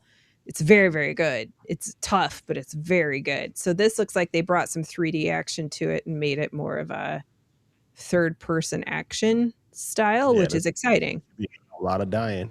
It looks like it gets a little crazy, a little chaotic. Yeah. Yeah, I didn't get the top, like going from third person to top down, like, and then there was a pixel art sort of thing in the middle, and I'm like, well, I'm not 100% sure on what this thing's doing, but it looked cool. It looked very cool. Maybe it I'm has pretty, multiple, you know, like maybe some levels are one way and some are the other. yeah, like, yeah. This, you're right, Dante. I was saying what's up to Web Dave. Yeah, look, this looks pretty cool. I'd be down with that. And I'll definitely get onto Darklight and check it out for sure. It's 40% off right now in the store for people on Xbox if you're interested in Darklight. Darklight's very good. Next we have Nested Lands. That's this. I have no idea. Yeah. It yeah, looks it's like it's a base building, sort of village build. Yeah, hunting, survival. Not for me. Not for me. Thank you. Okay. Next is Tape 101. Yeah, this what Like the back rows? It looks interesting, doesn't it? Yeah. I'm interested. Yeah, is no, for me. And is this the what's it called? Is it like the back rooms or something like that? Is that what this is? Yeah, there is a game called The Backrooms, but I haven't played it. Like, let it run for a minute. I'm just kind of curious if it has like, because if it has like the horror element to it, it looks like it's clearly within that particular vein. Yeah, it sort of feels like it's got a control. It sort of feels like you know, Like has a that control suspense. sort of Yeah. element to it. But again, not for me. I don't want to be killed. I want to kill. You're a simple man. Simple right? names. Simple man. This is Unawake. What we see here. Isn't that just mean the sleep? Tell us about it, Holly, because I haven't seen this. I saw up to Darklight is what I got to. Doesn't that just mean Honestly, I don't remember all of them. If they didn't like, oh, this I do sort of remember. This looks very cool, but I don't remember what the like hook was with this. But it looks like a Souls. Oh God. I know. Do we have to? Why do we have to just keep doing the same genres? Come up with something new, people. Same thing's going to happen for Extraction for a little bit, right? So, excuse me, just get ready. It's a Souls. It's a Souls. See, but it looks cool though. Person too. Okay. The art style is very cool. Yeah, I mean, I just don't like melee first person, but this actually looks very weird. Like Melee, I always prefer to see the character swinging. You know, is it? Because like even when I played Avowed, I always put myself in third person. I want to see the character swinging wherever you're holding. So same. So instead of going through all these, Holly, do you want to? Is there any one of these that you want to jump to that you remember, or should we just tell people? Who... Yeah, there aren't a ton left. I will just say, you know, if anybody's interested in any of these a little bit deeper, obviously come back and watch us and listen to. A lot of them have the devs talking. And I didn't watch the whole thing, so I'm sure they have like dev interviews in between that we are not seeing here. I just wanted to see the trailers. Probably towards the end, of course, the last game is Crimson Desert. So maybe we just want to fast forward to that and show a little bit of that. Because everybody, like, Crimson Desert is like the it game that everybody wants to play, you know, that's coming out as a timed exclusive. Gamescom, the line was like unbelievable. I didn't even bother. Like people brought like tents and chairs and shit to like play this game. So yeah, it's going to be huge. It is going to be massive. And it's a PlayStation it's a PlayStation PC exclusive, at least for, I don't know, probably the first year. It promises everything. We'll see what it actually delivers. Hang on a minute. Did you just say it's a PlayStation exclusive? PlayStation PC. Are you fucking for real? Yeah, I'm pretty sure it's a PlayStation PC for at least for a year. I'm pretty sure. I don't know about that. I'm pretty sure I saw it coming like in Fable or something, right? It's on released the date Xbox March. store. Oh, I'm sorry. No, it is on Xbox. Which one is Yeah. it that there's another game that's coming out? Where That's the a winds big meet. one like that. Maybe that was it. Yeah. My bad. Where My the winds bad. meet Sorry. is a PlayStation. Yeah. That's pretty cool. What's this I right think here? the Just chat was about to explode there. Crimson Like, Desert? This is Crimson Desert. Yeah. Yeah, this game looks and pretty cool, man. it does look pretty. It does look amazing. I can't wait to play it on my 5090 with full path tracing. Oh my god. At It promises to 240 do like FPS. literally anything and everything you've ever wanted to do in a video game and more. So we'll see how it does. And even those little like these little talking point things, they talk about how they're like, well, we really wanted to allow people to do this, and then we really wanted to allow people to do this, and like, set all these things up, and you're just like, okay, well, we'll see. Seems cool. Is Crimson Desert released on all platforms? Yeah, it's on all platforms. I just Googled it to make sure. Yeah. And the release date for that March 19th. Yeah, I only sort of knew that because I was jumping in the store because I'm having one of those moments where I'm like, what am I going to play and for how long do I have to play it? Moments after I dropped off Ark and Crimson was in there. I'm like, oh, Crimson's coming soon. It's just that's they going to need have some room. marketing. I think I got wrapped up in that. Yeah. I mean, the PlayStation guys would love that you said that. It looks absolutely amazing. We definitely do need to move on skis to another or the other topics because we've been on that for a while. So Avowed coming to PlayStation. Boo! I like, this is what it is. I guess we knew it was. I guess we knew it was going to happen. So I mean, do we want to? This is like a public service announcement. Doesn't matter. You got a 50, right? Doesn't matter. You don't care, right? But I still care about it. Xbox. No, Xbox it doesn't impact you. Doesn't impact you. Nobody cares about this silly console war BS. It impacts me greatly. You're a new Riskit, a better new and improved Riskit. They don't deserve the console our quality games. Talk they deserve about things that are coming in the year one patch for Avowed. Yeah. That are also in the PlayStation package. I mean, we could, or we could just complain about the fact that it's going to PlayStation. No. I mean, let's do what Holly said. I like Holly's idea better. Let's do what Holly said.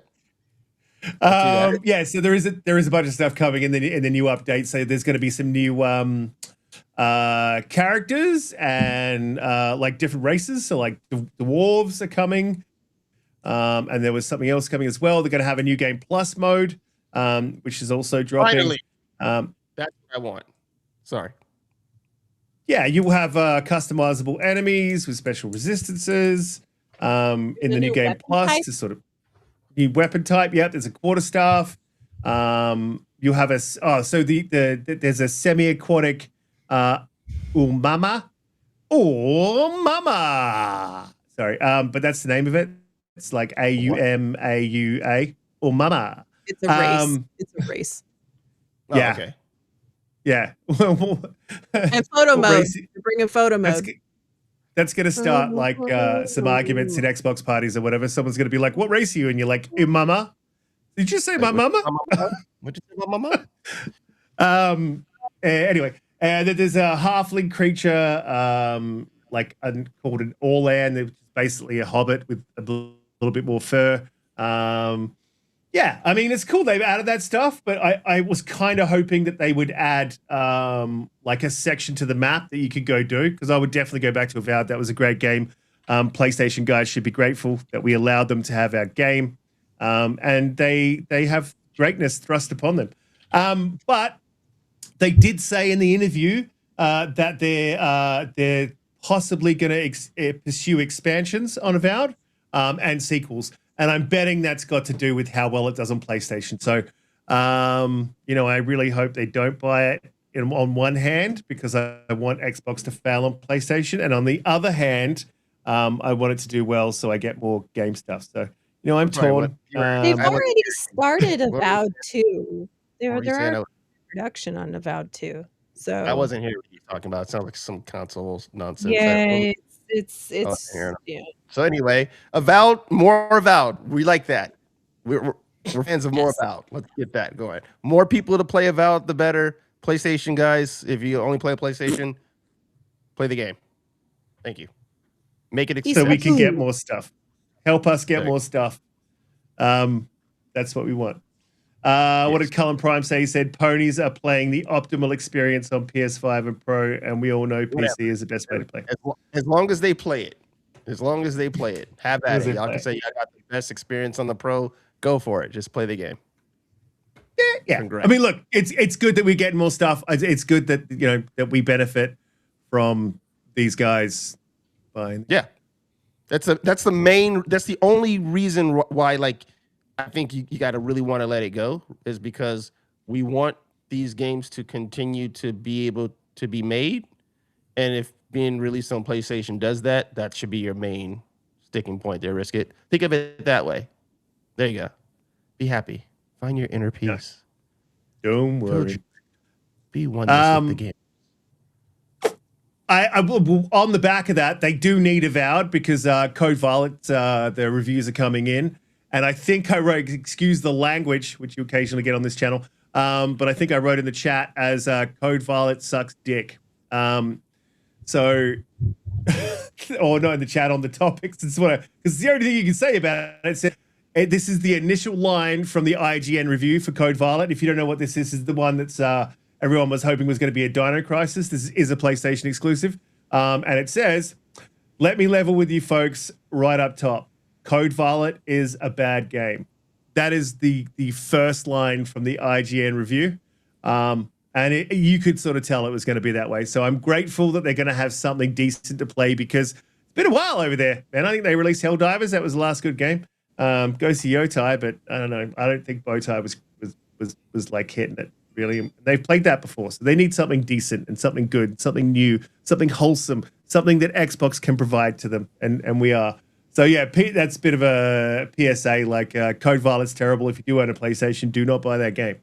But coming back up, there was another big show this week, and this is where we get into the PC stuff, because I've now joined the PC Master Race. Don't have it yet. And, And once you do, you can't do any of that other foolishness. No. I can. No, you can't. I just do it to myself. So look, the consumer, and when I say consumer, if you're listening and not watching, I'm saying consumer in quotation marks. Electronic show was really not very consumerish at all. In fact, they spent, I think AMD spent their entire keynote speech talking about AI server racks and how great AI is going to be.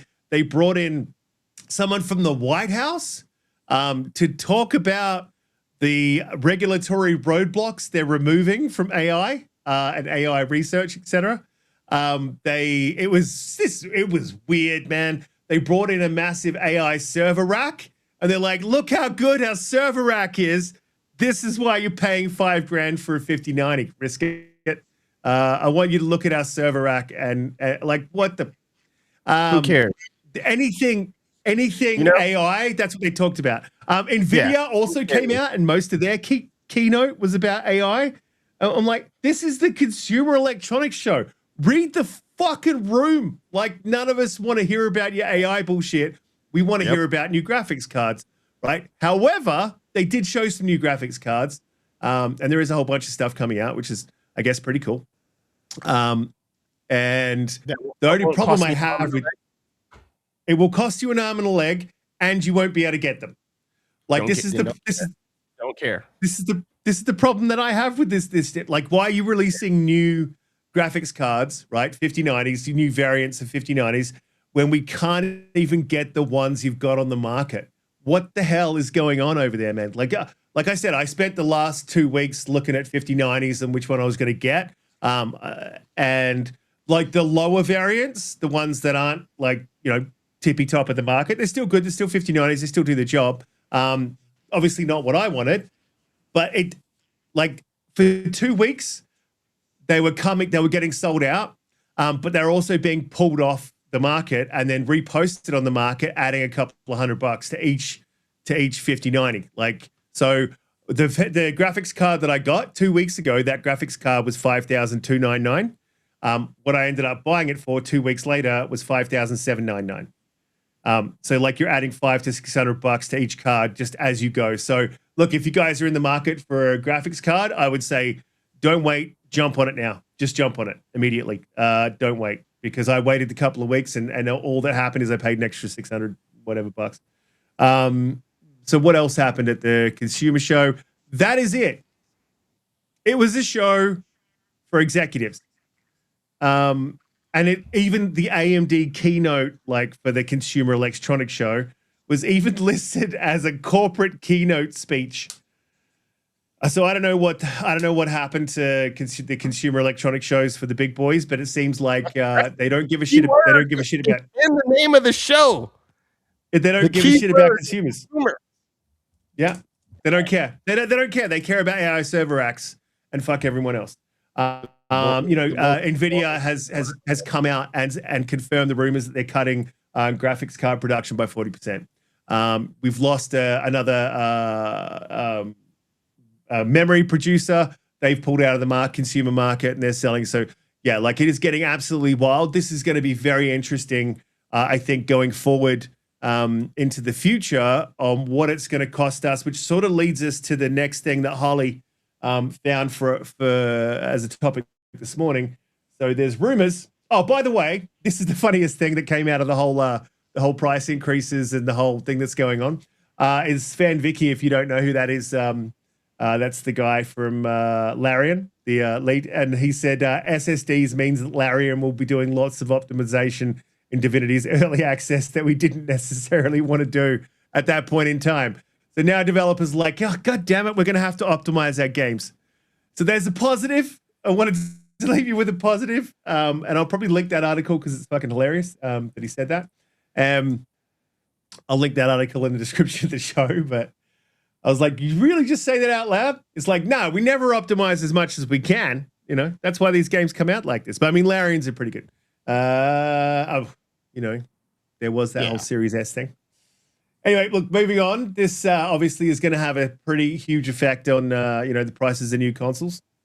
And as Holly sort of brought to us attention this morning, the Steam Machine price may have just been leaked in a Czech retailer, and it's sitting at $950 USD for a 512 gigabyte model, and 1,000 USD for a 2 terabyte model.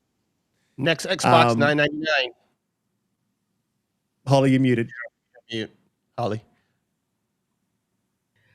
But that's in the Czech Republic, so there will be it might have a slightly lower price here just because of shipping and transport, et cetera, to a different country. Those are the prices for listings there in US dollars, but here it might be slightly lower. Make sense? Yeah, so slightly lower due to the import tax. Yeah. That was sort of an update from Hajiden, who is over in the Czech Republic, and checked the actual source code to make sure on the website to make sure it was 100% correct, and it is. Yes, it is going to be $950. I mean, this is they're pricing people out of the market, man. Like this is why we don't have like Gen Zs or the next gen coming in after that, like looking at or getting into the console market. Like they're literally choking the life out of the console market. To me, that these AI companies, these companies that are pushing so hard for AI, can basically be the ones to push the consumer to the side, right? Because now these companies are going to prioritize wanting to obviously make their their boards available for them. And so we just basically get the hose. And so it's like, well, who's looking out for us? Who's looking out for the consumer, dog? It shouldn't be a market is like the increase in the PC market to basically be able to build your own is going to increase 100%. What used to cost you like $2,500 for a rig is going to cost you close to 5 Gs. Risk it, yours is what, 10 Gs once you're said and done? It's up to 12. It's 12 now. That's ridiculous, man. You're like what you're paying for that is like that is a sizable payment for like a very nice for a very nice car to get you from point A to point B. You know what I'm saying? Where you can probably pay it off and get a nice used car for that particular price. I get a whole used car for that. Yeah. You know what I'm saying? Like, that's wild. Yeah. My car that I had, that's a 2018, it cost me 18 grand, right?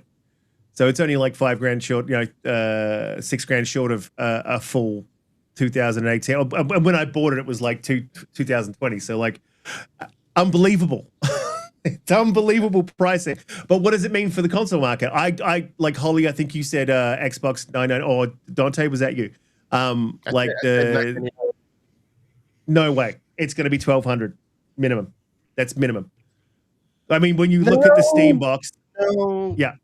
I feel like the handhelds. I feel like the handhelds can kind of get away with that for some reason, because they'll say it's portable and whatever else they want to use. Xbox is going to be 1,200. $999. Like, you have to accept this. You have to accept this. It's going to be 1,200. You look at the Steam box's specs, right? I will not. I will not. Yeah, $999. No, it's going to be 1,200. Don't you do this to me, man? No, the Steam machine. No, wait. Xbox. Yeah. No. Xbox. The Xbox is going to be 12 to 1,500. Yeah, easily. No. Didgeridoos. No, I'm talking like USD. 1,200 to 1,500. No, That's what the new Xbox is going to be. No. You guys are kidding yourselves. You guys are kidding. I tried to gently ease people into this about a year to 2 years ago, and no one was with me. I'm like, it's going to be over $1,000, I'm telling you. And everyone's like, no, it's not going to happen. I've been saying this for 2 years. All right, that thing is going to be $1,200. I'm going to say this: 1,200, considering what the price is for RAM and everything like that, does make sense. But I feel like a $1,200 price tag for the consumer is almost DOA for mass production. You know what I'm saying? Like, it almost is for mass production. So $999, I think, is like, for at least if you come out, like, let's say you do multiple, right? Like if it's skewed to a degree, right? Then your base model needs to be $999, and then maybe your more advanced is $1,200. But if you're $1,200 for the base, that's, I mean, it doesn't bother me, but it's going to bother the average consumer, right? I'm still going to be the idiot who's like, yeah, let's get it. Let's go day one. But I just feel like that's a hard price for most people to swallow. $1,200 is kind of wild. 1,500, that's even wilder. When you talk power, like when you're talking about power and you're also talking about like RAM, it's got to have the right amount of RAM. It's got to have 32 gig minimum, right? It's got to have 32 gig minimum. Right? It'll probably be like 16 or something. It has to have 32 gig minimum. Like, that's minimum. It has to. And then you talk about graphics card, like it's got to be sitting around the like 4060, 4070 mark, right? Or like someone said to me that like the Xbox Series X is like a 3080 or something. I'm like, I don't know about that, but like it's got to be 3090, 4060. It's like sort of around those marks, right? It's got to be hitting like some crazy power. I'm sure it'll be a bespoke card. Maybe there'll be, I don't know, it'll be some sort of cheaper option. I don't know how they'll manage it, but like oh my God, Garth Johnson, fuck off. I got him. I'm putting in time out. Let's chill out there. Bye. All right, time out, everybody. See you later, bud. All right, we're not doing that nonsense. All right, it's going to be sitting at about 1,200, man. It has to, and they're not going to be taking a hit, and it's not going to be mass produced. She's already said, like Sarah already said. Right. It's probably everything's going to be at cost. Like we're not selling something. We're not gonna basically give a discount or anything and lose money on sales of the consoles. It's going to be for those who are, the diehard purists like us, right? Those who are like, hey, we'll buy Xbox for whatever, because we love the brand. But if you're doing that price, I need something that basically says this is why it's okay that you didn't buy it. Just go ahead and purchase a PC. And performance wise, for me, if I'm spending that amount of money, I need to be like, oh yeah, but like not losing much compared to if I went to go get a PC and to build my own. You know what I'm saying? I need to feel that way for the next device is.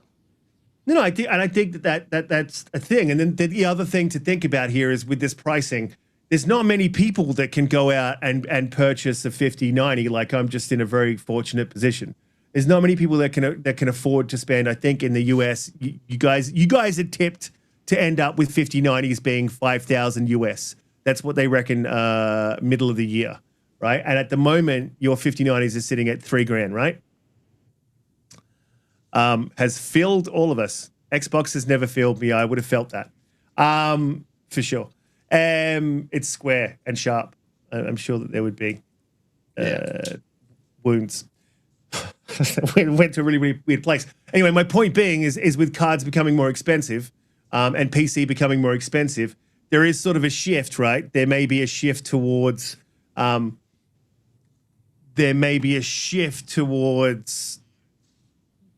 coming back to console for those people that maybe don't upgrade, right?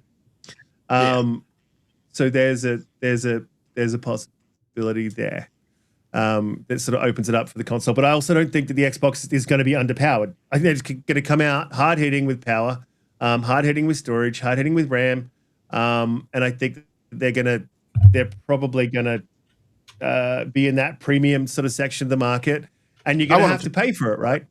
I want them to be, and I'm okay. I'm okay with spending my money for that, right? If I feel like I'm getting a premium experience, I'm okay with that. I mean, I will be getting a premium experience with my 5090, and it's water cooled. Did I mention it was water cooled? And it's got some RGB lights, and it goes really fast. And PC best. Anyway, so yeah, look, I am concerned about the video gaming market. This also puts a squeeze. If you're squeezing people, this is not great for the industry as a whole, and I feel like the entire industry should sort of get behind, what can we do about this? I won't see Microsoft saying anything about this, obviously, because they're heavily into AI. So yeah, I feel like developers should push back on this. Everyone should be pushing back on this and saying, hey, this is a bit much. I feel like the government should step in and regulate this, but they're doing the absolute opposite. Right, because NVIDIA and the makers of RAM and video cards are basically going where the money's at. All these companies who are trying to get in on the AI boom, right? It's their new gold rush. So what are they like? Unless governments step in and regulate something to say hey, you got to allocate at least something for the consumer, right? You got to allocate some percentage of what you're doing and not basically use that as a way to inflate the cost of your product in the same process. We're kind of screwed in that regard, but it shouldn't be. Yeah, if I wanted to get in gaming and I want a nice performative machine, I got to spend low level $5,000. That should not be the case. But it's also it's not just gaming. There's people that you've got architects that use 3D rendering programs. You've got developers that develop programs that need powerful computers. It puts a squeeze on anyone that's basically using any sort of computer that requires a graphics card or requires a decent amount of RAM. And I do feel like the government should step in and price fix a percentage for consumers. Look, 5% of your product has to go to, or say 2 to 3% of your product has to go to consumers, and you have to fix that price here, right? Charge the AI guys whatever the fuck you want. Like those guys can pay that big money, but we need to sort of price fix for consumers. And look, I don't know if people have seen my politics lately, but I'm not for governments over-regulating things, but there is things that need to be regulated before they get the fuck out of control. And I think this is one of those things that needs to be regulated. You're threatening an entire industry, which is the video gaming industry, but you're also costing consumers more and more and more. So I don't know. And Monad says, look, they want people to the cloud, and then they will charge you a fortune for that.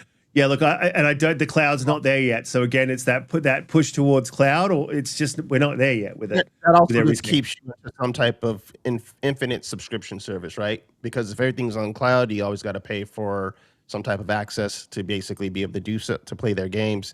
No, F off. I want the ability to still have local control over certain games, games that I play.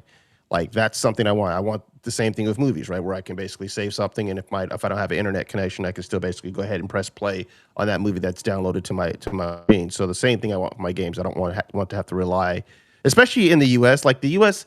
We're getting better when it comes to like getting gigabit into more locations, but it's not like the best compared to other regions within the world. We're still lagging behind. So that you can't act like everyone has the most stellar internet connection and then want to push for just cloud only. You know, that push to me is not a future that I'm looking forward to. And I agree with Monad. I think that's what they're probably wanted to do, because if they control the information that's on the cloud and our access to it, we're always paying for access to it. So we can never ever be like, I'm just going unplugged to basically, you know, Well, that's I'm the just paying my Netflix model, right? Yeah, true. Yeah, and I feel like that's the model that. Look, I agree with Monad. I think that's the thing, but they're just not there yet, so it's too early to push us there. And I do feel like, you know, the gaming market, you know, anything to do with any apps, like everything is an infinite subscription model. Whereas if you're not subscribed, you don't have it. Like, and yeah, this is a way, I guess, to sort of push people towards that sort of a market. But I've got my 5090, so you're not pushing me anywhere. And Steam, Gabe is the god. He is the leader of. Let's pull up some of your old clips, Mhm. your PC talking Never about? clips. Listen those to What you Gabe. talking Listen your Never PC, the last console purists. Let's pull up some of those clips, shall we? Let's run the tape, I folks. don't think I ever said that. And we'll get the tape later. We'll go ahead and send that to Gaben. I don't think I ever said. I don't think I ever. Ollie, Hmm? I never said. am I lying? What's the question? Is someone turning a leaf like they're pro PC now? Well, the problem is he still keeps reverting back to his 2010, 2000 ways of popping into console wars. So I still want to still think say they should. no, So he's like- you do it to rage Yeah, bait. You don't bro, do right? it for legitimate purposes. So No, I do. let's pull I'm not this even back a playing second, that, right? and I'm poking at the console war with my PC and my ivory tower. Is that going to be risk it?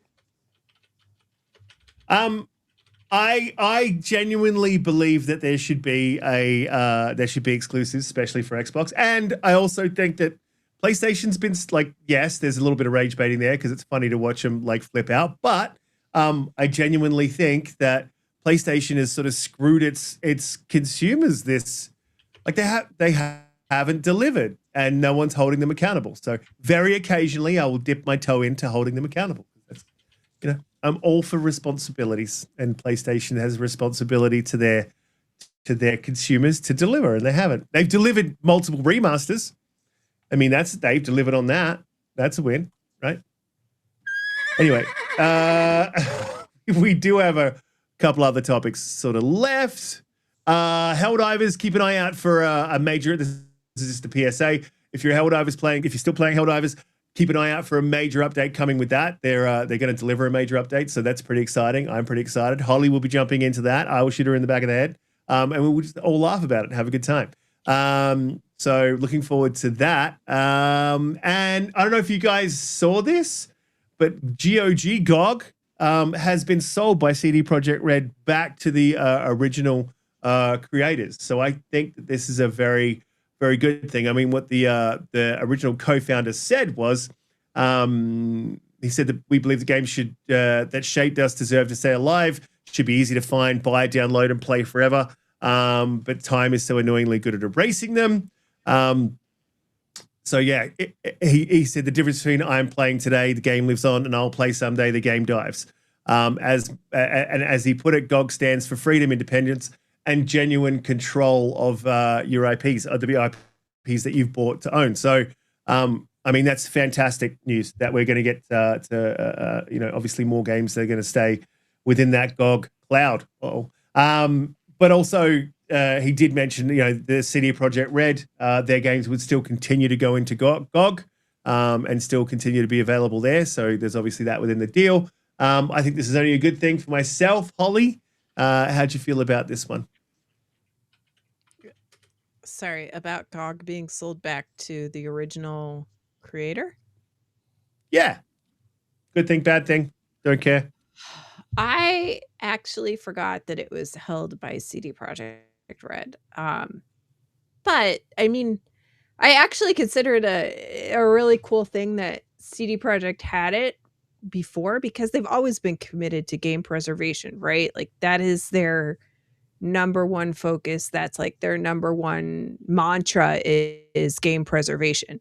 And so even being held by CD Projekt and having that, it just is a positive for CD Projekt. But now that they've sold it, I actually feel like a little more slightly concerned about it, because I'm like, but are you going to make enough money to make sure that this is going to sustain itself in perpetuity for the game preservation that is coming from it? But I don't know. We'll see. I don't find it a massively huge story, but I just hope that it can continue to live on as it with its intended mission. Yeah, I feel a bit of a way, obviously, about CD Projekt Red with all the shit that they pulled with Cyberpunk, so which is why I still say it's trash.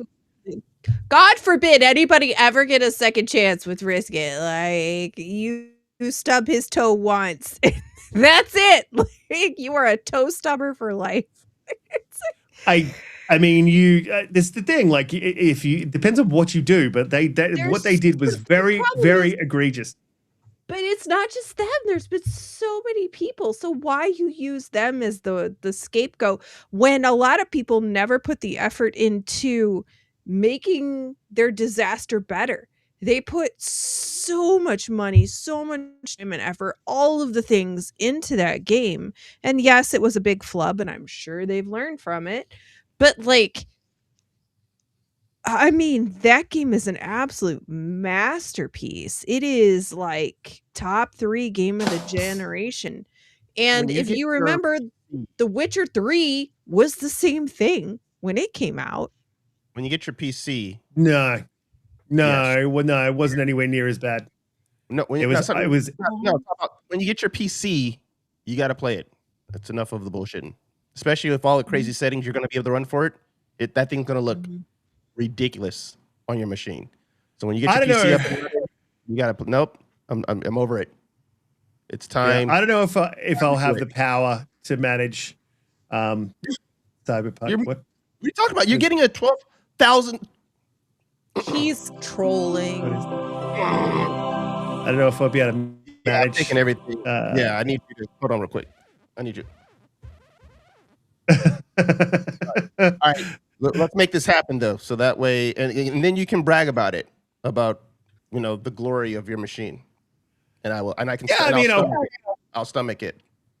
I'll probably play it just to show off a little bit. Well, you will play it because I'm going to play God of War, and the legal obligation is that when I play God of War, you are required. Is it finally happening? Are you guys finally going to make good on your obligations that you said? I absolutely intend to make good. I will play God of War on stream. We made on stream. I'll do it on stream too. Was it like 2024? We made this bet. It's like 2024. Yes. We're 2026 now. Yes. Guess what? Cyberpunk is a huge game. Like, it is a huge game. So I don't know if you want to commit to playing it on stream. It's a very big game. Huge. I mean, it's massive. I know. But I will commit to playing on stream. If you commit to completing God of War. You know what? I will start God of War this month. You guys heard it first. You guys heard it here first. They have to make good on their deal. Holly is playing God of War. Risk It is playing Cyberpunk finally. And I kind of agree with Red. He said, don't Risk It, immerse yourself. It's not like a stream style game. And I kind of actually agree with him about that. Like, it is a very immersive game, and you just kind of want to live and breathe it and not worry about reading chat or, like, do that. Like, you want to uncover the narrative and your own exploration. There's some things that are very time driven too. So like, you can't just like pause.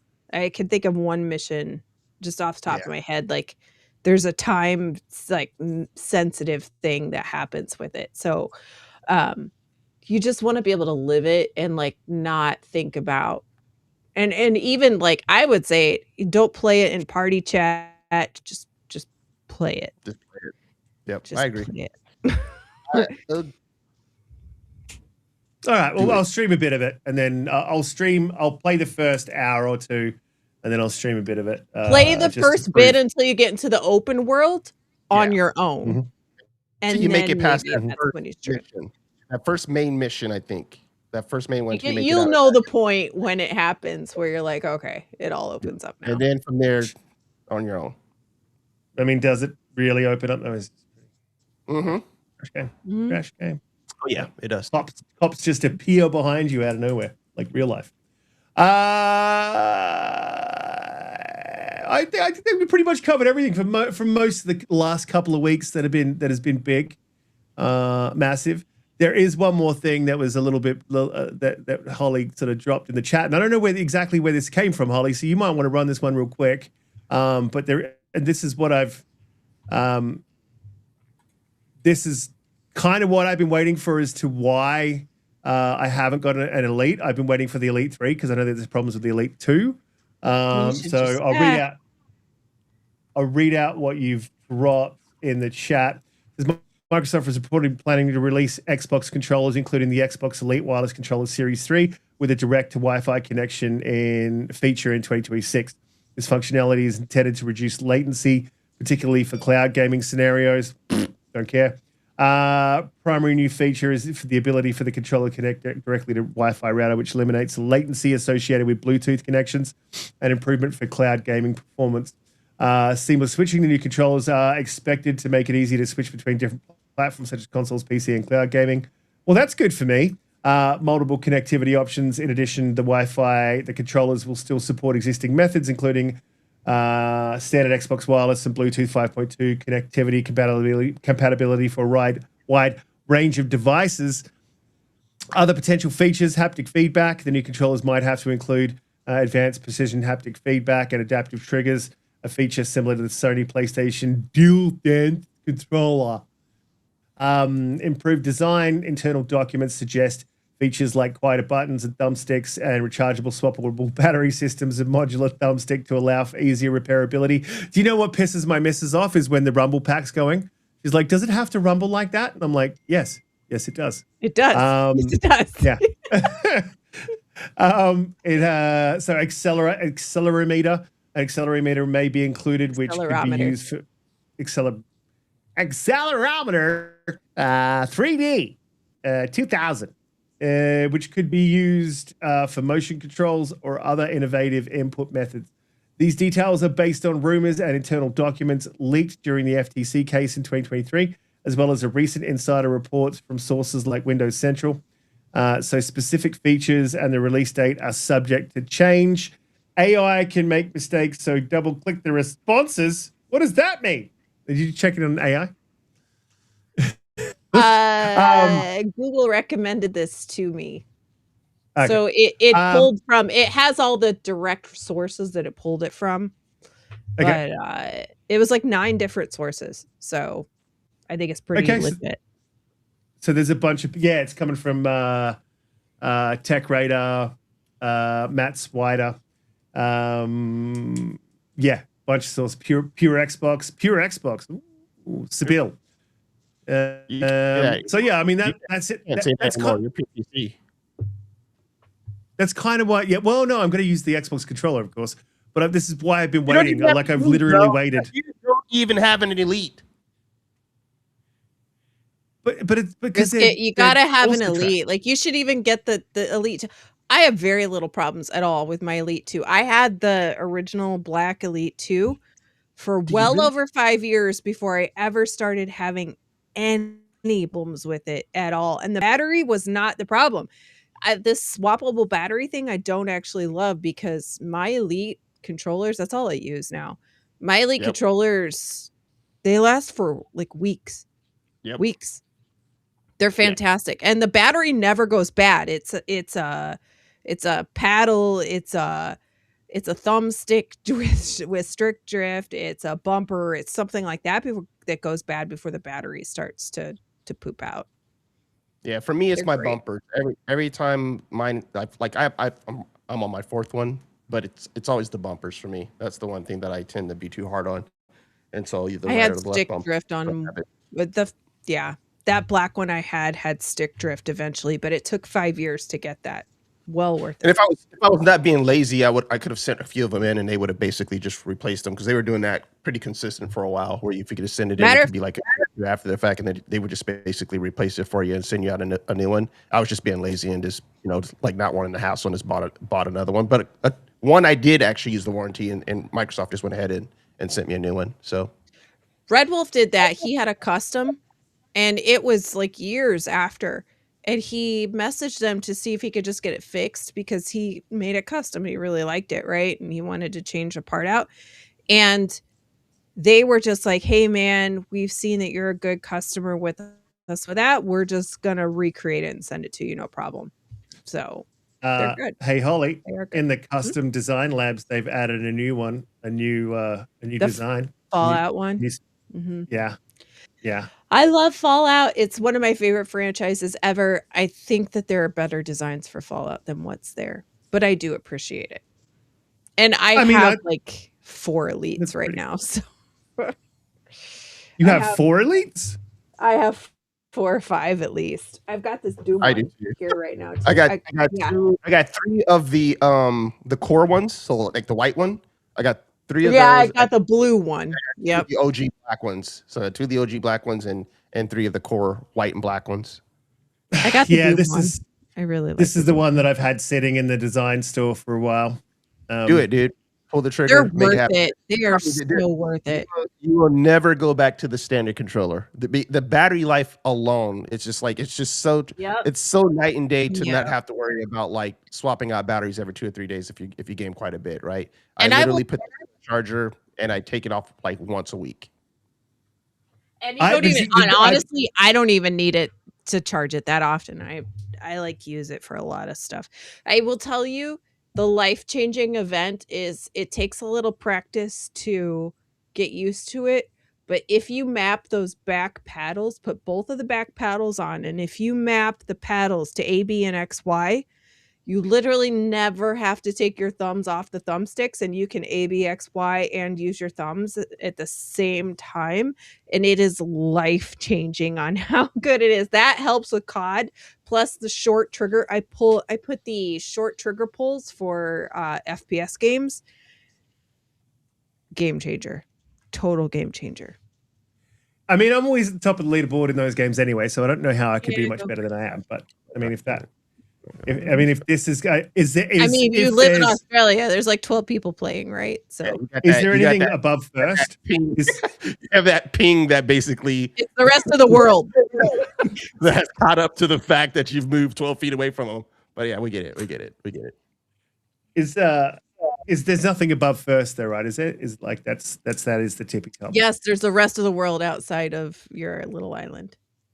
I don't know, but I've played them, and even with my latency, I still beat them. You do not.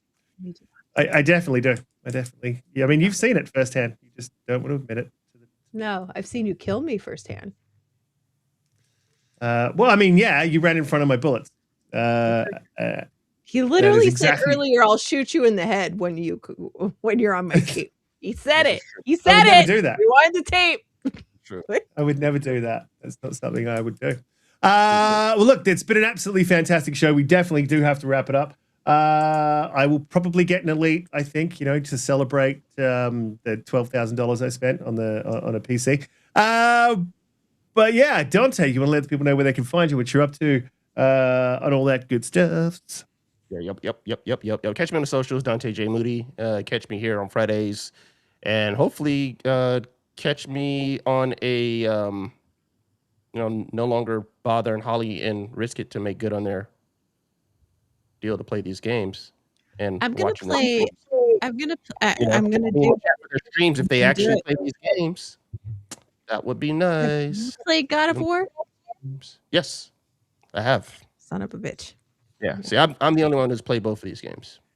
So you guys are the ones slacking. right? Okay. Right. Let's So get where was? So yeah, Holly, you What I do know is that I will definitely make good on any God of War promise before Risk It ever plays Cyberpunk. Like that is a fact. I would agree with that. I believe you may be correct. You shouldn't, I don't know if you should, you should be like, no, I'm gonna prove you wrong. You know what I'm saying? It's a crazy idea. Yeah. Holly, let people know where we can find you, what you're up to, and all that good stuff. Yeah, so Holly, you should watch a recap of God of War Ares to understand the contrast of the reimaginings. Reimaginings from like the David Jaffe God of Wars to the current God of War series. Is that what you mean? Explain in your comments.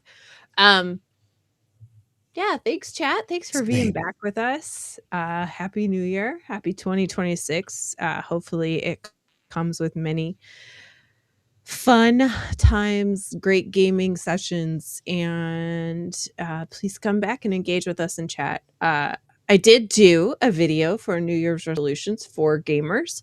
So if you are interested, I would love for you to go watch that. It is on my channel.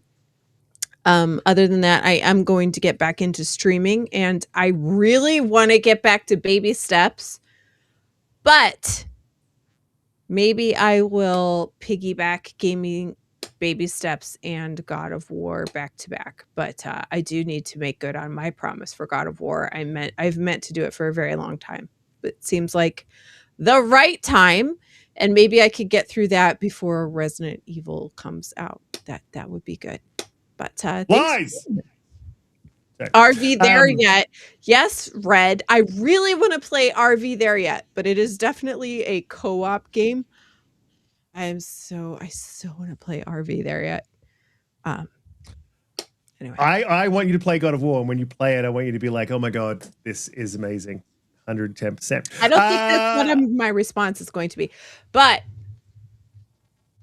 did you guys see in my video my cool shield? I saw it. And it spins, yeah. It's pretty cool. That background's it's pretty cool. I do need to tidy up this what the hell is going on back here. It's getting out of control. The little things. I got the the meat's back on the menu, boys. It's an ugly Meat's back on the menu, boys. So good. Meat's back on the menu, boys. Love it. And it literally looks like peanut. But anyway. Yeah, shout out to everyone in chat. You guys have been absolutely amazing. Really appreciate every single one of you guys. Thank you for coming through.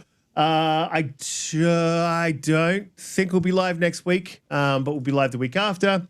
And I'm getting back to more of a better schedule where things are more consistent with the days that I work. So yeah, it should be coming back to a bit more of a consistent thing. So apologies, guys, in the chat. I know it's been a little bit all over the place for the last few months.